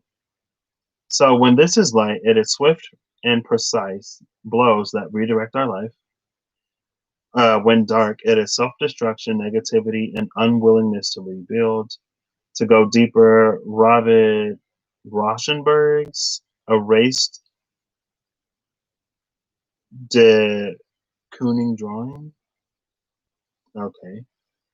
I was talking about how sometimes we live in these areas that are subjected to lots and lots of natural disasters, and we just sort of brace and prepare for the next one. And I think that's kind of sort of what we did a lot of times. And maybe that was like old shadow work / just coping and distracting ourselves in general, right? Not doing anything to address any of the issues, just waiting until the storm breaks to be good. And that energy is not conducive, I believe. That energy isn't conducive for where Saturn and Jupiter are taking us with this Aquarian conjunction energy. Like that's why like Capricorn energy was so intense. It was to prepare us for these lighter things. But it's almost like an energy of acceleration. So when things are growing, it's good because it takes less time for things to grow. But if things are decaying, it's not as good from a human point of view because it reaches death even quicker. And so it was an opportunity for us to root out what was already decaying in our own lives and to prepare ourselves to be, planters, farmers, whatever. In old tales, the destroyer sometimes appears as a black dog. Other times it takes the form of gods and goddesses such as Shiva, Kali, and Apophis. I love Kali. She's one of my faves. Consider Picasso's statement, every act of creation is first of all an act of destruction. And then we go into the healer, which feels like Chiron healing itself. Finally, Chiron is not going to have to sacrifice his life to be released from his torment. Oh, this is number 25. Oof, I went in the wrong direction. Yeah, here's the healer. And so this did talk about birth charts. The Starborn talked about birth charts. So look and see where your Chiron and your North Node are. I did kind of sort of mention that with that Four of Swords. And I was like, if it's in the first or seventh house, if it's in the third or the ninth house, look to the difficult placements in your chart and work on those. Chiron has a story of being like basically incurable, but in this new energy, that's not the case. We don't have to forever be at the whim of whatever that energy says is like what addles us. But it requires a lot of work to face it. But the Four of Wands is here with the empty room, telling us that it will be well beyond worth it. And so personally, like my Chiron is in Leo. In my, it might be in my fourth house. I think it's in my fifth house. I'm pretty sure it's in my fifth house. My Chiron is in Leo in my fifth house. And so for me, speaking up and using my voice, it's been something that I've avoided for a long time because when I was younger, I had anger issues. Basically, I had like an extremely short fuse and no patience or tolerance, really. And so, in order to avoid that altogether, it's like I would just not say anything. Also, like with my creative abilities, I'm not necessarily the most confident in them. They're decent. Like sometimes I'm really good. Sometimes I'm like, could have done better. But I think my Chiron and Leo was primarily related to my voice and expression of the self, and like a true and authentic expression.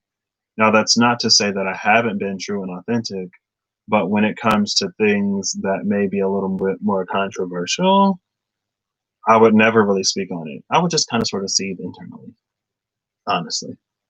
I got a lot of Taurus in my chart. But in June this year is when I started to speak more. Now, also, my North Node is in Sagittarius in the eighth house. And I was told by Shonda Rise, Strictly Astrology, I think that's her name now. If you type in Shonda Rise on YouTube, you'll find her. But she said that my node could mean that, like, it's not necessarily prophetic, but it is a space of kind of sort of receiving visions. It's like that path seer energy I was talking about earlier, where it's like you can see things for other people, and it's like your job, basically, to be the person that gives them that word of warning. And that's something that I definitely didn't want to come into, primarily because I don't really want to like talk to people. I didn't really want to talk to people or interact or engage with people in the past. Now, I don't know. Well, now I'm a lot more open to it now, honestly. I kind of enjoy it. I'm not lying. And so for me, it was like my Chiron in Leo and my North Node in Sagittarius. Well, one is in Leo, one is in Sagittarius. They trine each other. So for me, it makes sense that they were related to each other. And then both of those trine my Venus in Aries. Now, my Venus is in Aries in the 12th house. So, if the 12th house is ruled by Pisces and Venus in the 12th house isn't that bad, but Venus in Aries is not necessarily comfortable with her environment. And also, Aries is inconjuncted in my chart, meaning that Aries doesn't rule anything in my chart. Like my 12th house ruler is Pisces, and then, I have Pisces cusping my 12th house, and then Taurus is cusping my first house. So Aries is just all the way in the 12th. And then that's forming that trine to Chiron and Leo in the North Node in Sagittarius. And being open and vulnerable and connecting genuinely and authentically with people was not my cup of tea. When I was really, really, really, really young, I used to love it. I was extremely extroverted. Whenever there was a new person in school or whatever, I was like the first person to be their friend because I didn't want anybody to be like alone or lonely or whatever. Girl, that changed real quick. But I'm coming back to that energy. And again, there's this coming back here in this. And I think that's related to the cave because, again, and what I think I'm pretty sure I talked about that earlier too. It's like there are ways that we've adapted to life that are outside of the realm of our authenticity, and it lies more within self-preservation and survival. And it's like we don't get to abundance with the survival mentality. Anyway, look at your North Node. Look at your Chiron. I would say Chiron more so than your North Node. And I guess maybe even look at the aspects between them. I just wanted to give a little bit of an example about where mine is. And one of the reasons why I started talking was because of my North Node in the 8th house. Because it was like esoterically, I guess, spiritually, energetically, there were things that I was feeling that nobody else was saying. And so I'm like, okay, well, at least I'm going to say something.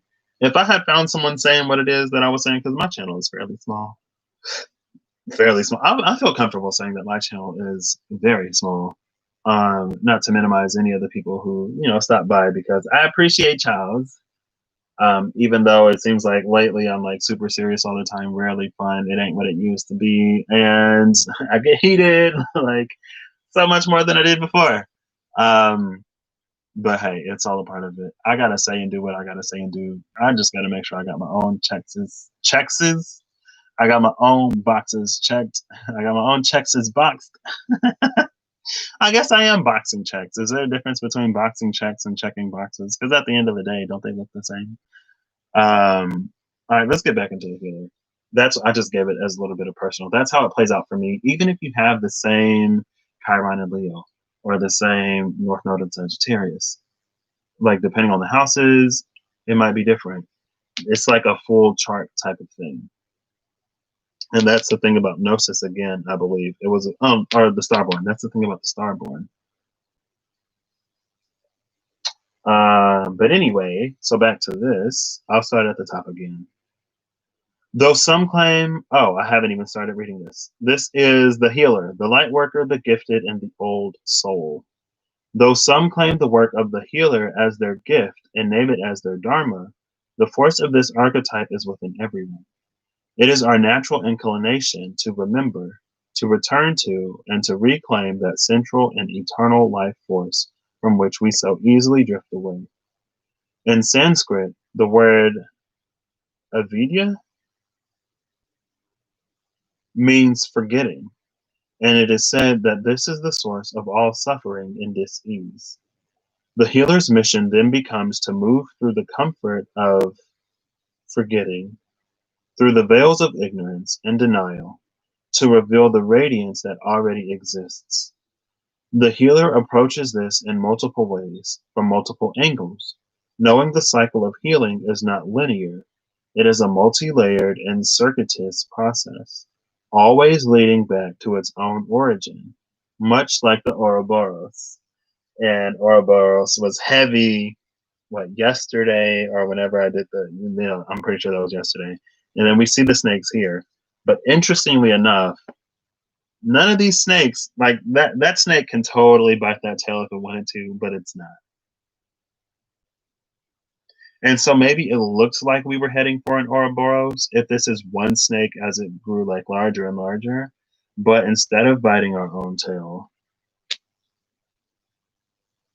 it's like we turn to whatever this is. It kind of reminds me of the world, kind of reminds me of the eyes of the world. It is bringing this from the vision to mind. That also, it reminds me of the crone because I think the crone has something similar. Is this my mom? Oh, it's not. Oh, snap. One of my faves just went live.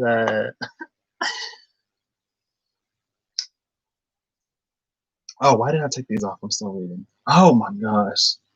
I'm all over the place today. I'm all over the place. Now, with the Ouroboros, usually, especially in the Weaver Tarot, when I see the Ouroboros, it's an energy of having the ego under control. It's not about getting rid of the ego or erasing the ego.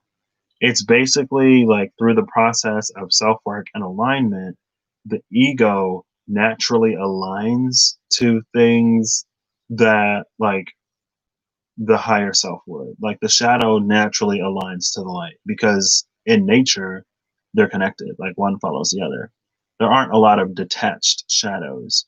I actually had a dream about detached shadows. It was very interesting. I guess I'll talk about it real quick. Um, I went to a place, I guess it was my birthday, and I didn't even know it was my birthday until they said it was my birthday.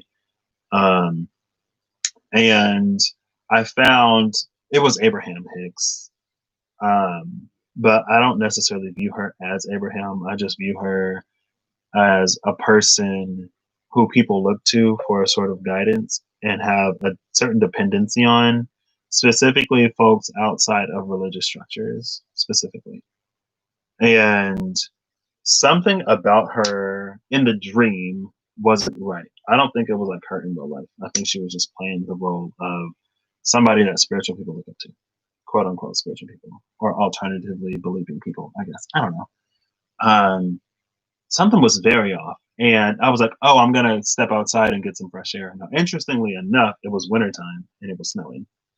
Um, but I was like, I'm not going back in that house, girl. Something ain't right. And I'm like, I'm leaving. And as I was leaving, I saw my dad. And I was like, what are you doing here? And he was like, oh, I was coming for the party. And I was like, ain't no party. We're going back to the car. Where did you park? Let's go. Um, and at that moment, a bunch of people started running out of the house screaming. And I'm like, I think my dad pointed it out first. He was like, what are they doing back there? And like, he was still across the street from me. I was waiting across the street. And I look back, and that's when I see everybody like running out. And I noticed that nobody had a shadow. Now, I left before whatever happened. So I still had my shadow intact. And I'm seeing all these people run out of the building with no shadows, and then a bunch of shadows rushed out. And since I kept my own shadow, I didn't have one of these darker shadows that was trying to latch on to me. And I was like, that is not my problem. Get me the F up out of here.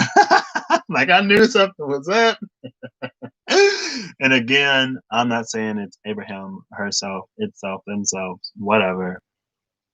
But it was like, and then one of my friends was there and we didn't talk. But in the dream, it was like I watched what happened from his perspective, and it kind of looked like some sort of baptism. It involved a pool, and they were convinced, or they decided. I'm going to say they decided because whether you're convinced or not, you make that choice to get in the pool and to rid themselves of their shadows. And of course, everyone got out without a shadow, and they're like, "Oh my gosh, it's amazing!" Blah blah blah. Until the real shadows came out from the back, finding people who had just gotten rid of theirs. I don't know why I'm talking about all of this necessarily, but it is connected to this cave, I think. And it's connected to the animal, the cave and the animal. Because when we connect to the truth of who we are and what we are, we're more impervious to the weight, like more impervious to collective weight and those forms of manipulation. And again, I guess I was talking about it's not about getting rid of the shadow or purging the shadow. It's about putting it in proper balance and aspect to the rest of you, right? Like if you are an object of a certain size and mass, you should affect or expect a proportional amount of shadow, right? Like if it's a lot bigger than what it is, and it's like, oh, if it's a lot smaller, then like maybe we're right on top of the light. But again, a lack of shadow isn't necessarily always good, especially in the context of that dream. I don't know. I guess I felt led to share that. I'm all over the place today, yo. So in light, this is self-contained, grateful, and awake. I love that it says self-contained because that makes me feel a little bit better about the rant I've been on. When dark, this is tired, needy, forgetting its own practice, to go deeper, Asclepius, air, and Donvatari. Asclepius is Asclepius, air, A-E-I-R, sorry, E-I-R, and Donvatari, Dhanvatari.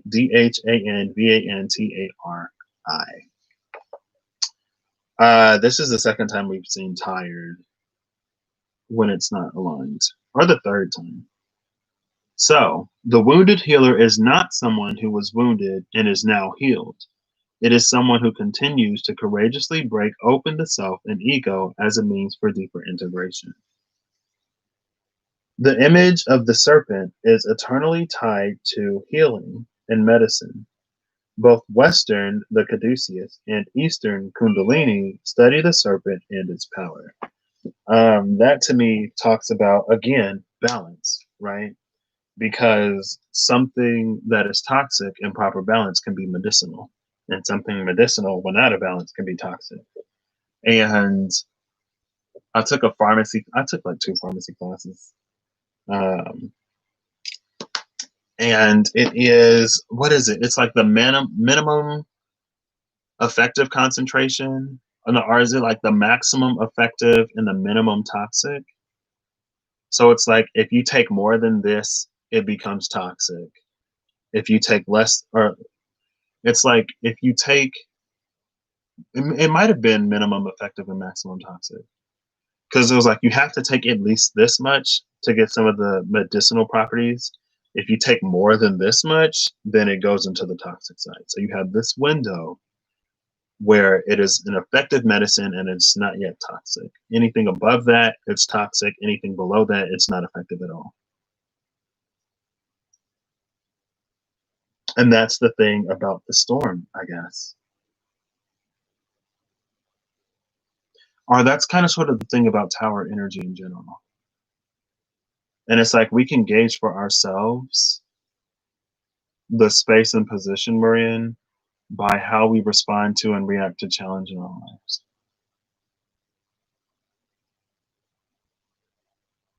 And how we address certain triggers, I guess. I don't know. Oh, this has been 2 hours. How has it gone on this long? Bottom of the deck is... Oh, wait. Let's cut it because I already saw the 2 of Michael. New bottom of the deck is the King of Gabriel, which is interesting because we saw the King of Wands earlier today and last night. Last night, the King of Wands came out with the Sun. Earlier today, it came out with the Emperor and the World. King of Gabriel is generous. Generous keeps popping up lately. And the Six of Pentacles and generous. Generous, inspirational, dramatic, and driven. It says, keep your eyes on the big picture. Leave the details to others. Experience that leads to success and genuine concern for others. Bottom of the deck. Keep your eyes on the big picture. It gives me vision energy. And again, it kind of sort of takes me back to that, like, we don't know how things are necessarily going to be worked out or resolved. And so we can't be so sure that one specific medium is our means of escape or an avenue of abundance or whatever, because that's subject to change, especially if there's been significant growth involved, right? And it's not to say that we don't necessarily... Is this the Orca? No, this is the Queen. Yeah, it's the queen. It's not to say that we don't continue to do whatever it is, but it's just that we remain open to whatever sort of comes our way. Right. So let's get into the final message from the wild unknown archetypes. I'll give us 3 more. Please only like 1 or 2 at the most. 2 more. Woo! I'll take it. Ooh, the box. I love it. Every time I see the box, it looks like amazing. Bottom of the deck is the Father, which is interesting because I just mentioned that the Emperor came out with the Father of Wands earlier, and the Emperor is a tree. But we see it in Light and Dark. It's also interesting because earlier the Mother came out at the bottom of the deck with the River. The Mother in the River was about being fluid and adaptable to the needs of whatever it is that we're giving birth to. The Father in the box, to me, is reading that like masculine energy, and look, there's that thing again. There it is again. That was connected to the vision and also connected to the healer. The Father in the box, to me, it speaks of like us needing to re-look at the way we look at masculine energy and the role of masculine energy in society. Masculine energy has been in a position to basically overinflate itself, and so it feels like there's this whole puzzle mystery of figuring out what masculine energy is for us and what masculine energy actually represents, since it has been so overly conflated. And since we look at birthing the way we do, it's like we make feminine energy solely responsible for creation. And I don't think that's necessarily the case. Like masculine energy has to have some role in creation outside of just like donating some genetic material, right? Also, on the flip side, maybe we need to be looking at feminine energy's role in destruction. Now, for feminine energy, it's really easy to see how destruction is related to creation, when it comes to like the shedding of the uterine lining and things like that. But I don't know, it's just a little bit more complex. And also with the box, it seems like with a lot of masculine deities, it's like you have like Brahma, Vishnu, and Shiva, right? One is the creator, one is the sustainer, the other is the destroyer. And then you have goddesses who can create, sustain, and destroy all within themselves. And so it's almost become the segmentation of masculine energy at the same time, and an overemphasis of some of those roles that it can play as what it is. It just feels like it's time for a more complete understanding. But the box is number 44. So let's read 44. We have 55. XLIV, the box.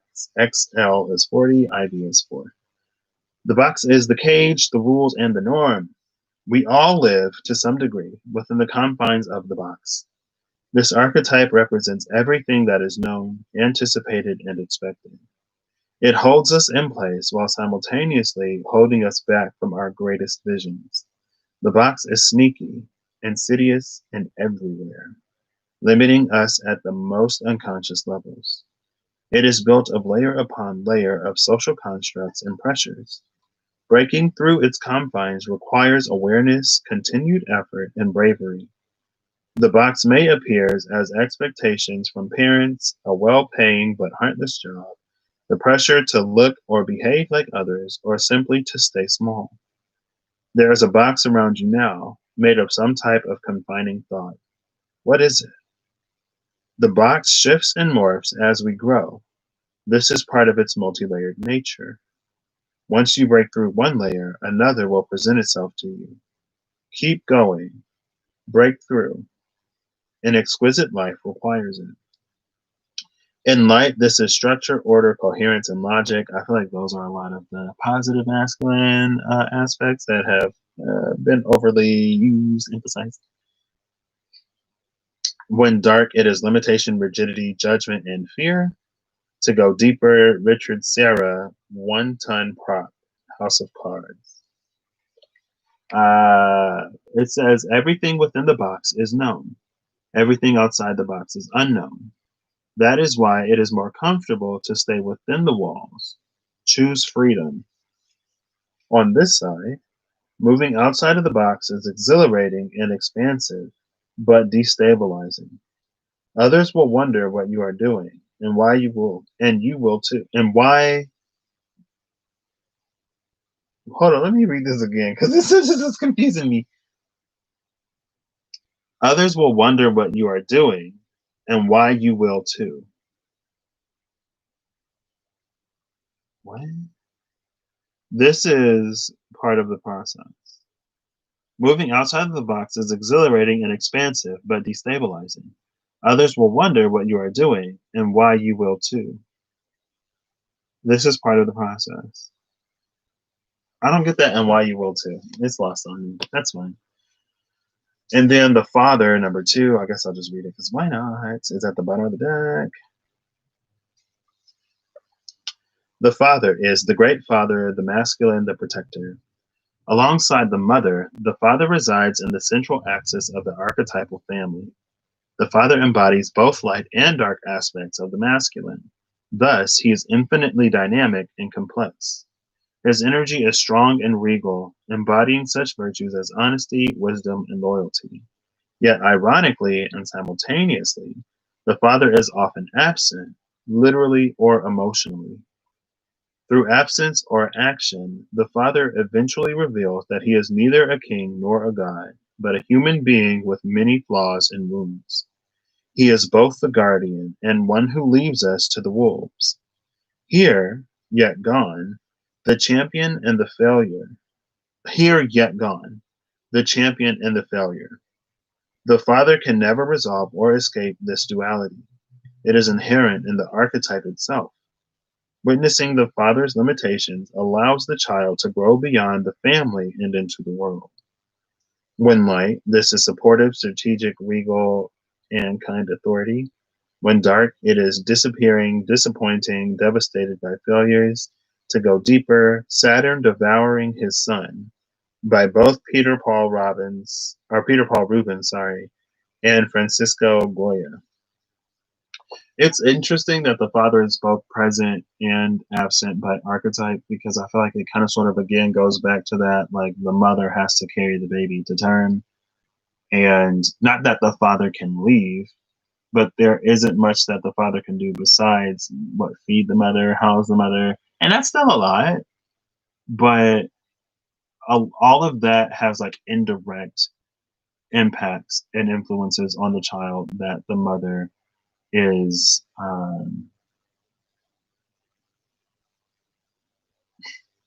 I can't think of the word like preparing, cooking, gestating.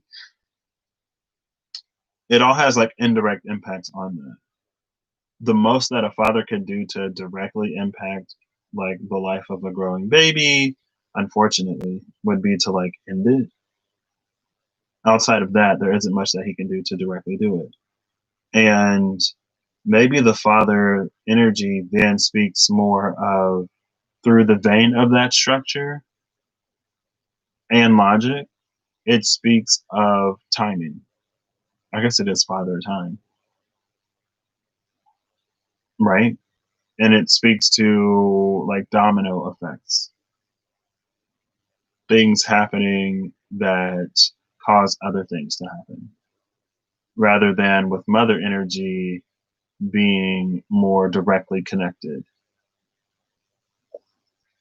I don't know, that's interesting. And I think there's also a question, or there has been a question of like, what box do we feel comfortable living in? And I guess to say that, it's like, you know, how much growth and evolution and change is enough, right? It's like, do you eventually reach the point where you kind of sort of stop caring about whatever? Because it's like, well, I'm good now, so I don't really have to do much more. But it seems that a lot of times we think that we're good and we're done growing. We encounter another challenge. And from that point in position again, we get to decide, well, is this going to be something that I face, or am I just going to board up and make it through the storm? Whew. Now let's get the final message from here. So I am going to come back for like 5 minutes, maybe 2, because I'm kind of. It's been like almost 4 hours. It's probably been like 4 hours now. But I did say I was going to do the 2-card thing, so I even put it in the title. Oh gosh, that's another reason why I'm not going to be on for that long. If it's like, if I'm not going to be into it, then why do it? Because part of it at this point kind of sort of feels like obligation a little bit. It just feels like something that I should try to do. So I'm going to do it just to see what happens. It's about challenging myself in ways that I don't necessarily want to, but that I know will be beneficial for my life. Oh, that was quick. Justice right off the bat. Number 8. Love it. Bottom of the deck, leap of faith. Leap of faith and justice. This, I feel like, is a pretty succinct wrap up to everything. It's like, if you've been doing the work, if you've been doing what it is that you need to be doing, then it is safe to leap. Right? Behind, oh my gosh. Oh, wait, no, never mind. Behind this is the 6 of Gabriel.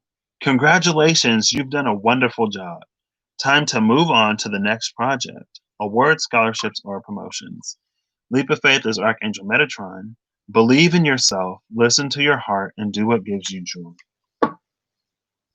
And again, with the 6 of Wands, 6 of Gabriel, and Justice card, it's like it's been done.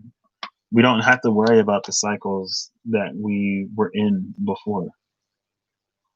It's an energy of being limited by our own. This is self-limitation. Justice is Archangel Raguel. Fight for justice and equality. Rulings made in your favor, and don't give up.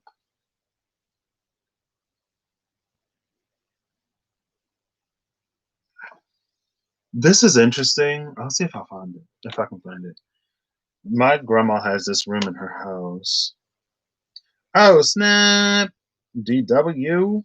I think I sent her a Merry Christmas thing. I sent a Merry Christmas to a bunch of people today that I haven't necessarily talked to a lot. I just felt it though, I just felt it. Let me see if I can find this. I took a video instead of a picture because the whole cabinet was so interesting. But it reminds me of this little statue thing I saw of this person with a yoke on.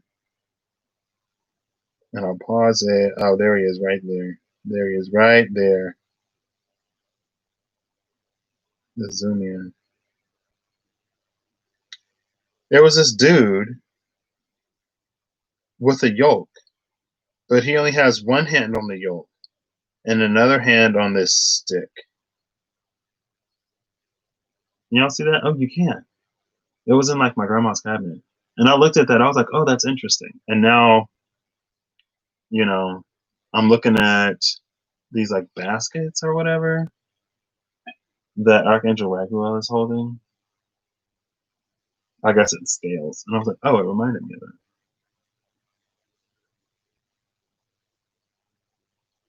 I don't know. What is that? What does it mean?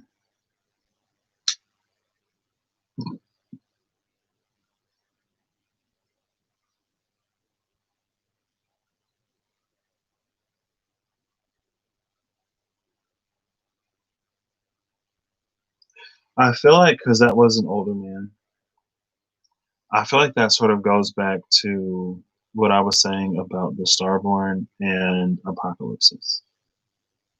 About how for a long time we get accustomed to things being a certain way. And so we adapt and grow in ways that minimize hurt, pain, ostracism, disappointment, that maximize cohesion and fitting in, even if it's spaces that we don't really fit into or belong in. And I was talking to my mom earlier about how it's like I'm not the type of person that's like social media is bad, because it's like, I mean, if everyone has the knowing and the understanding that photos on social media are touched up, filters are a thing, even models don't look like how they look. Like, even models don't look like in real life, but they look like in magazines. And that 9 times out of 10, like, we're posting the best of the best on social media. It's like, if everyone knows that, then why are we still comparing ourselves in real life to these things that are fabrications? And in my mind, it's like, is it social media that's bad? I'm not going to say it's the people that's bad, but I'm like, if we all know that this is a thing, then can't we like change the dynamic within ourselves? Now, that's one of the things about being human. Just knowing isn't enough to trigger whatever, unfortunately.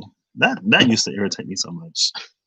I used to be like, I wish that knowing was enough for me to just be like, over this. I was like, yeah, but unfortunately it don't work like that. So to end this out, I'm gonna do one more Bible story. I'm gonna look at the last page and we'll have Siri pick a random number, and we'll start there. Oh, girl, I should put my glasses back on, but that looks like 381. Yeah, let's put these back on. Let's put these back on. 383. Darn it. Hey Siri, pick a random number between 1 and 383. A random number between 1 and 383 is 171. So let's go to page 171. I opened to page 192. We're close. 178, 168, 170. So 171 is this picture. So Haman was the king of Ahasuerus, trusted most of all. He helped the king make he helped the king make important decisions. But in his heart, Haman was evil and vain. He wanted the people to bow down before him as if he were a king. He even got the king to issue an order that people must do just that. One day, when Haman was walking near the city gate, he saw that everyone was bowing except Mordecai. Mordecai's faith taught him to bow down only to God. Why aren't you bowing down to me? Haman demanded angrily. But Mordecai stood firm. Haman learned that Mordecai was Jewish. He went to the king and convinced him that all of the Jews in Persia should be killed and their homes taken. This would happen in 12 months. Oh my gosh. Why? First of all, why? Why on Christmas? On Christmas of all days. Why? Second of all, girl, this is an old story.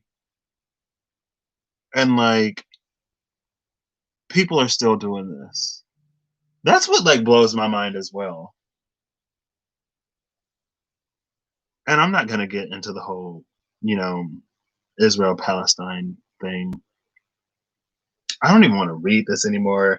Honestly, I think that's where we're gonna stop this. I'm gonna tell Siri to flip a coin. If Siri says tails, we'll continue. Hey Siri, flip a coin.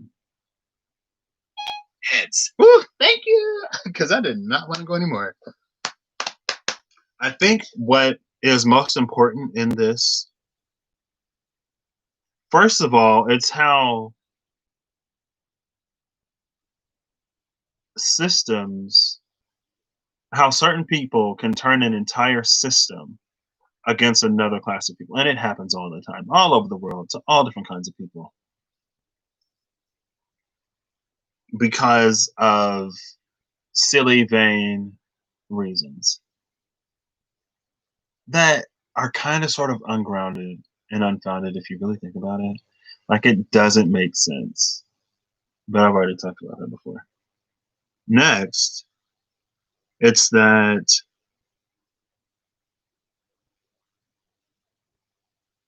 Oh, I misread this. So Haman helped the king make important decisions, and the king trusted him, even though he was like evil and vain to his heart. This is interesting though. It reminds me of what I was kind of sort of feeling for Leo energy for a period of time, when it was like other people who already see something for you, like if you're already on a path to claim what is rightfully yours or to get your destiny or whatever, there will be some people who see it before you who will come in to play as if they are interested in your growth or whatever, only to kind of sort of position themselves to benefit.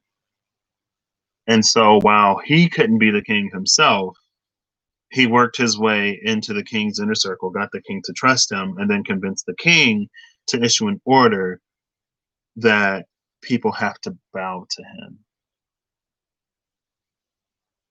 And if I was the king, I would be like I appreciate you and your wise counsel, but that doesn't make sense to me. Like, why do you need to be bowed to? Hello?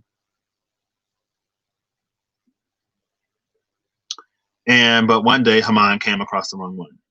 It sounds like through the space of his faith, Haman was able to perceive beyond,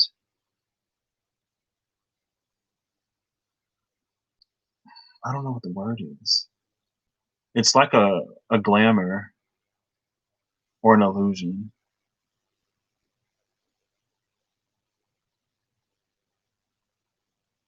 And this made, like, honestly, with Mordecai, it sounded like Mordecai wouldn't even bow down to the king.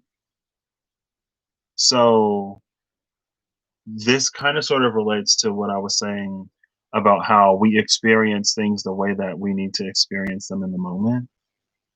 Because for Haman, it was this person doesn't recognize me as royalty, even though I'm not. But that plays on whatever reason I need to feel regal in the first place. And so it's almost like Haman took Mordecai's defiance as an attack on him. Because after all, he did have to work his way into the king's mind, heart, whatever, to reach that status of people bowing to him. But in reality, Mordecai is just like, I don't bow to anybody that ain't God. So even if you were the king, I still wouldn't bow to you. If you were the emperor, I wouldn't bow to you. If you were the most powerful person on earth, I still would not bow to you. It's not personal, it's my faith. But Haman took it personally. And that's the space of like how sometimes if there are things within ourselves that aren't addressed, then it's like we can be triggered by things that aren't even what we think they are.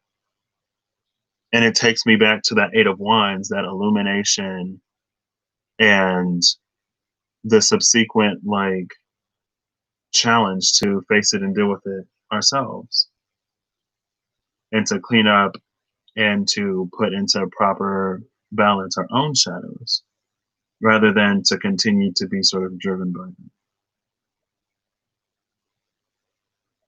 And I will randomly do one more just because I didn't finish that. Here we go. Oh, so God started to tell Noah about his plan and what he wanted Noah to do. Build yourself an ark, a large boat of wood, put many rooms in it. God went on to tell Noah exactly how big to make the ark and why he wanted him to do these things. You must do this because I will cause a great rain to flood the earth, but you and your family will be safe. Noah did as God commanded. He built the ark with help from his three sons, Shem, Ham, and Japheth, or Japheth. Noah's neighbors probably thought he was foolish. They could see him in this huge ship he was building in the middle of dry land. What could he be doing? And like, I'm pretty sure Noah was like fairly old when he had to build this thing. So, But again, for me, that just clarifies that, like, just because things have been the way that they are for a long time doesn't mean that they can't change. And it's for us to be connected to that element of change. And a lot of times it's like we'll be called to be Noahs, but we'll do to ourselves what everybody else did to Noah before other people have the opportunity to do it to us. And then we create and construct this whole thing that our brain will see as legitimate, and it leads to like debilitating anxieties and things like that. And it's like, honestly, if you take a look at it from a lesser biased, lesser connected to your past perspective, you may actually see that a lot of the things that you dealt with in the past, you no longer like, it's no longer like an issue. But as long as you're so heavily connected to that, it's like you'll never see it. And it causes us to overemphasize the bad rather than seeing the change that's already happened. And that's another way how we keep ourselves in old paradigms, even if we're no longer in those spaces. And it's like your fears and your worries, your anxieties are ungrounded. They're understandable because of where you've been.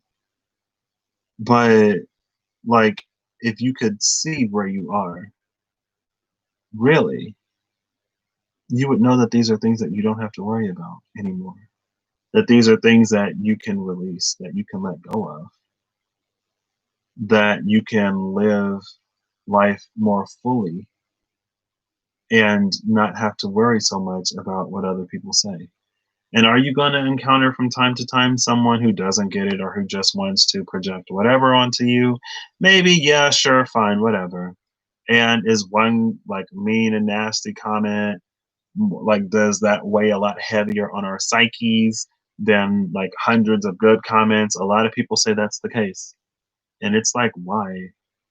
And like, it's understandable, but like, I'm the type of person where, first of all, it's like, if I don't even too much know you or care about you, then your opinion to me is like irrelevant. And it kind of sort of just is what it is. Like, who are you? And like, why should I care? Now, we're all entitled to our opinions, but I feel like sometimes it's like we really like think that it means something. Especially when it's unsolicited, girl. It's like, no offense, but I don't too much care about your opinion or you. Now, in a collective way, do I love you? Yes, sure, girl, like love and light all the way. In a personal way, though, it's like I don't have to allow your baggage and your projections to affect my experience down here, especially when none of that is mine. Like, that's on you to take care of. And it's not my job or responsibility to reflect back to you whatever for you to get it. Honestly, if that's what you need, move on to someone who will do that because I have no interest in it.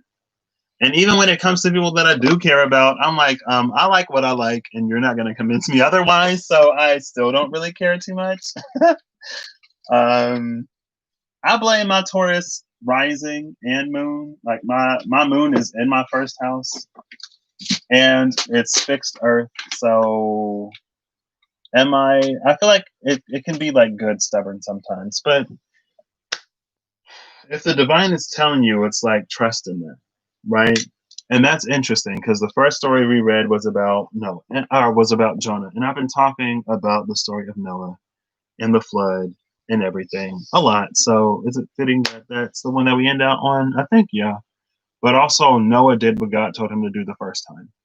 Jonah didn't and had to go through the belly of the whale, only to find out that like that whole thing wasn't necessarily going to play out the way that he thought it was anyway. And then he got upset. And then even when he was asked like, is it okay for you to be upset? Like, why are you upset? It's like, okay, girl, like whatever. You want to be upset with everything and everybody else, but when it comes to what we do and how we've sown seeds of discord and whatever, because we're human, no one is perfect. We all hurt people. then it's like, we should be forgiven and absolved of everything. We shouldn't be responsible for anything that we do or say or how we impact and affect other people. And we feel justified in doing it because somebody did it to us, maybe. And it's like, girl, that's not how it works. And he was like, so you care more about this one vine that was here for literally a day because it gave you some shade than that entire city of people who have livelihoods and families and everything else.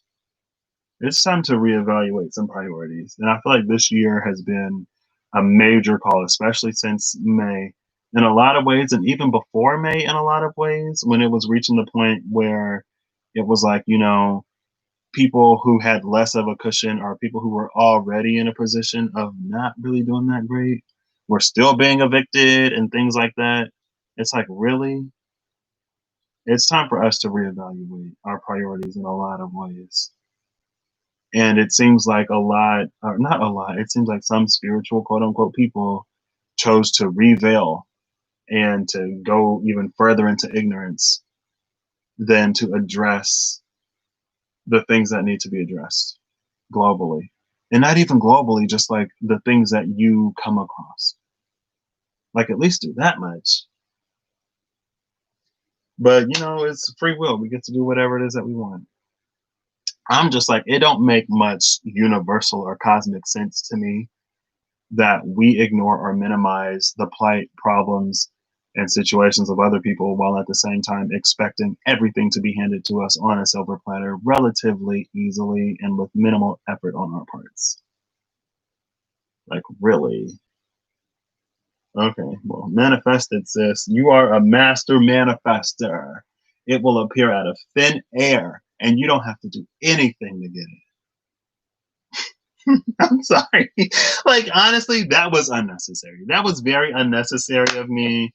That's where I'm going to end this. I've been talking for too long. I hope you have a good whatever whenever you see this. I'm going to be back in maybe 10 to 15 to 20 minutes to do that free card thing. We'll see what happens. I'm going to be on for like literally 2 minutes. 2 minutes between people is going to be my cap, and then I'm gone.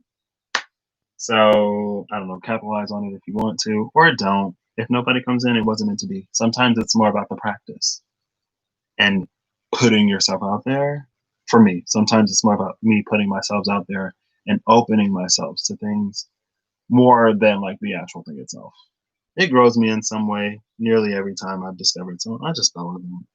All right, I'll see y'all whenever I see y'all. Bye. I hope you have a good whatever whenever you see this, and I hope you're acting in alignment to make it even better. Because for those who believe and act in alignment, like possibilities beyond possibilities are now open. And it's lots and lots of ace energy. Ace energy to me is untapped.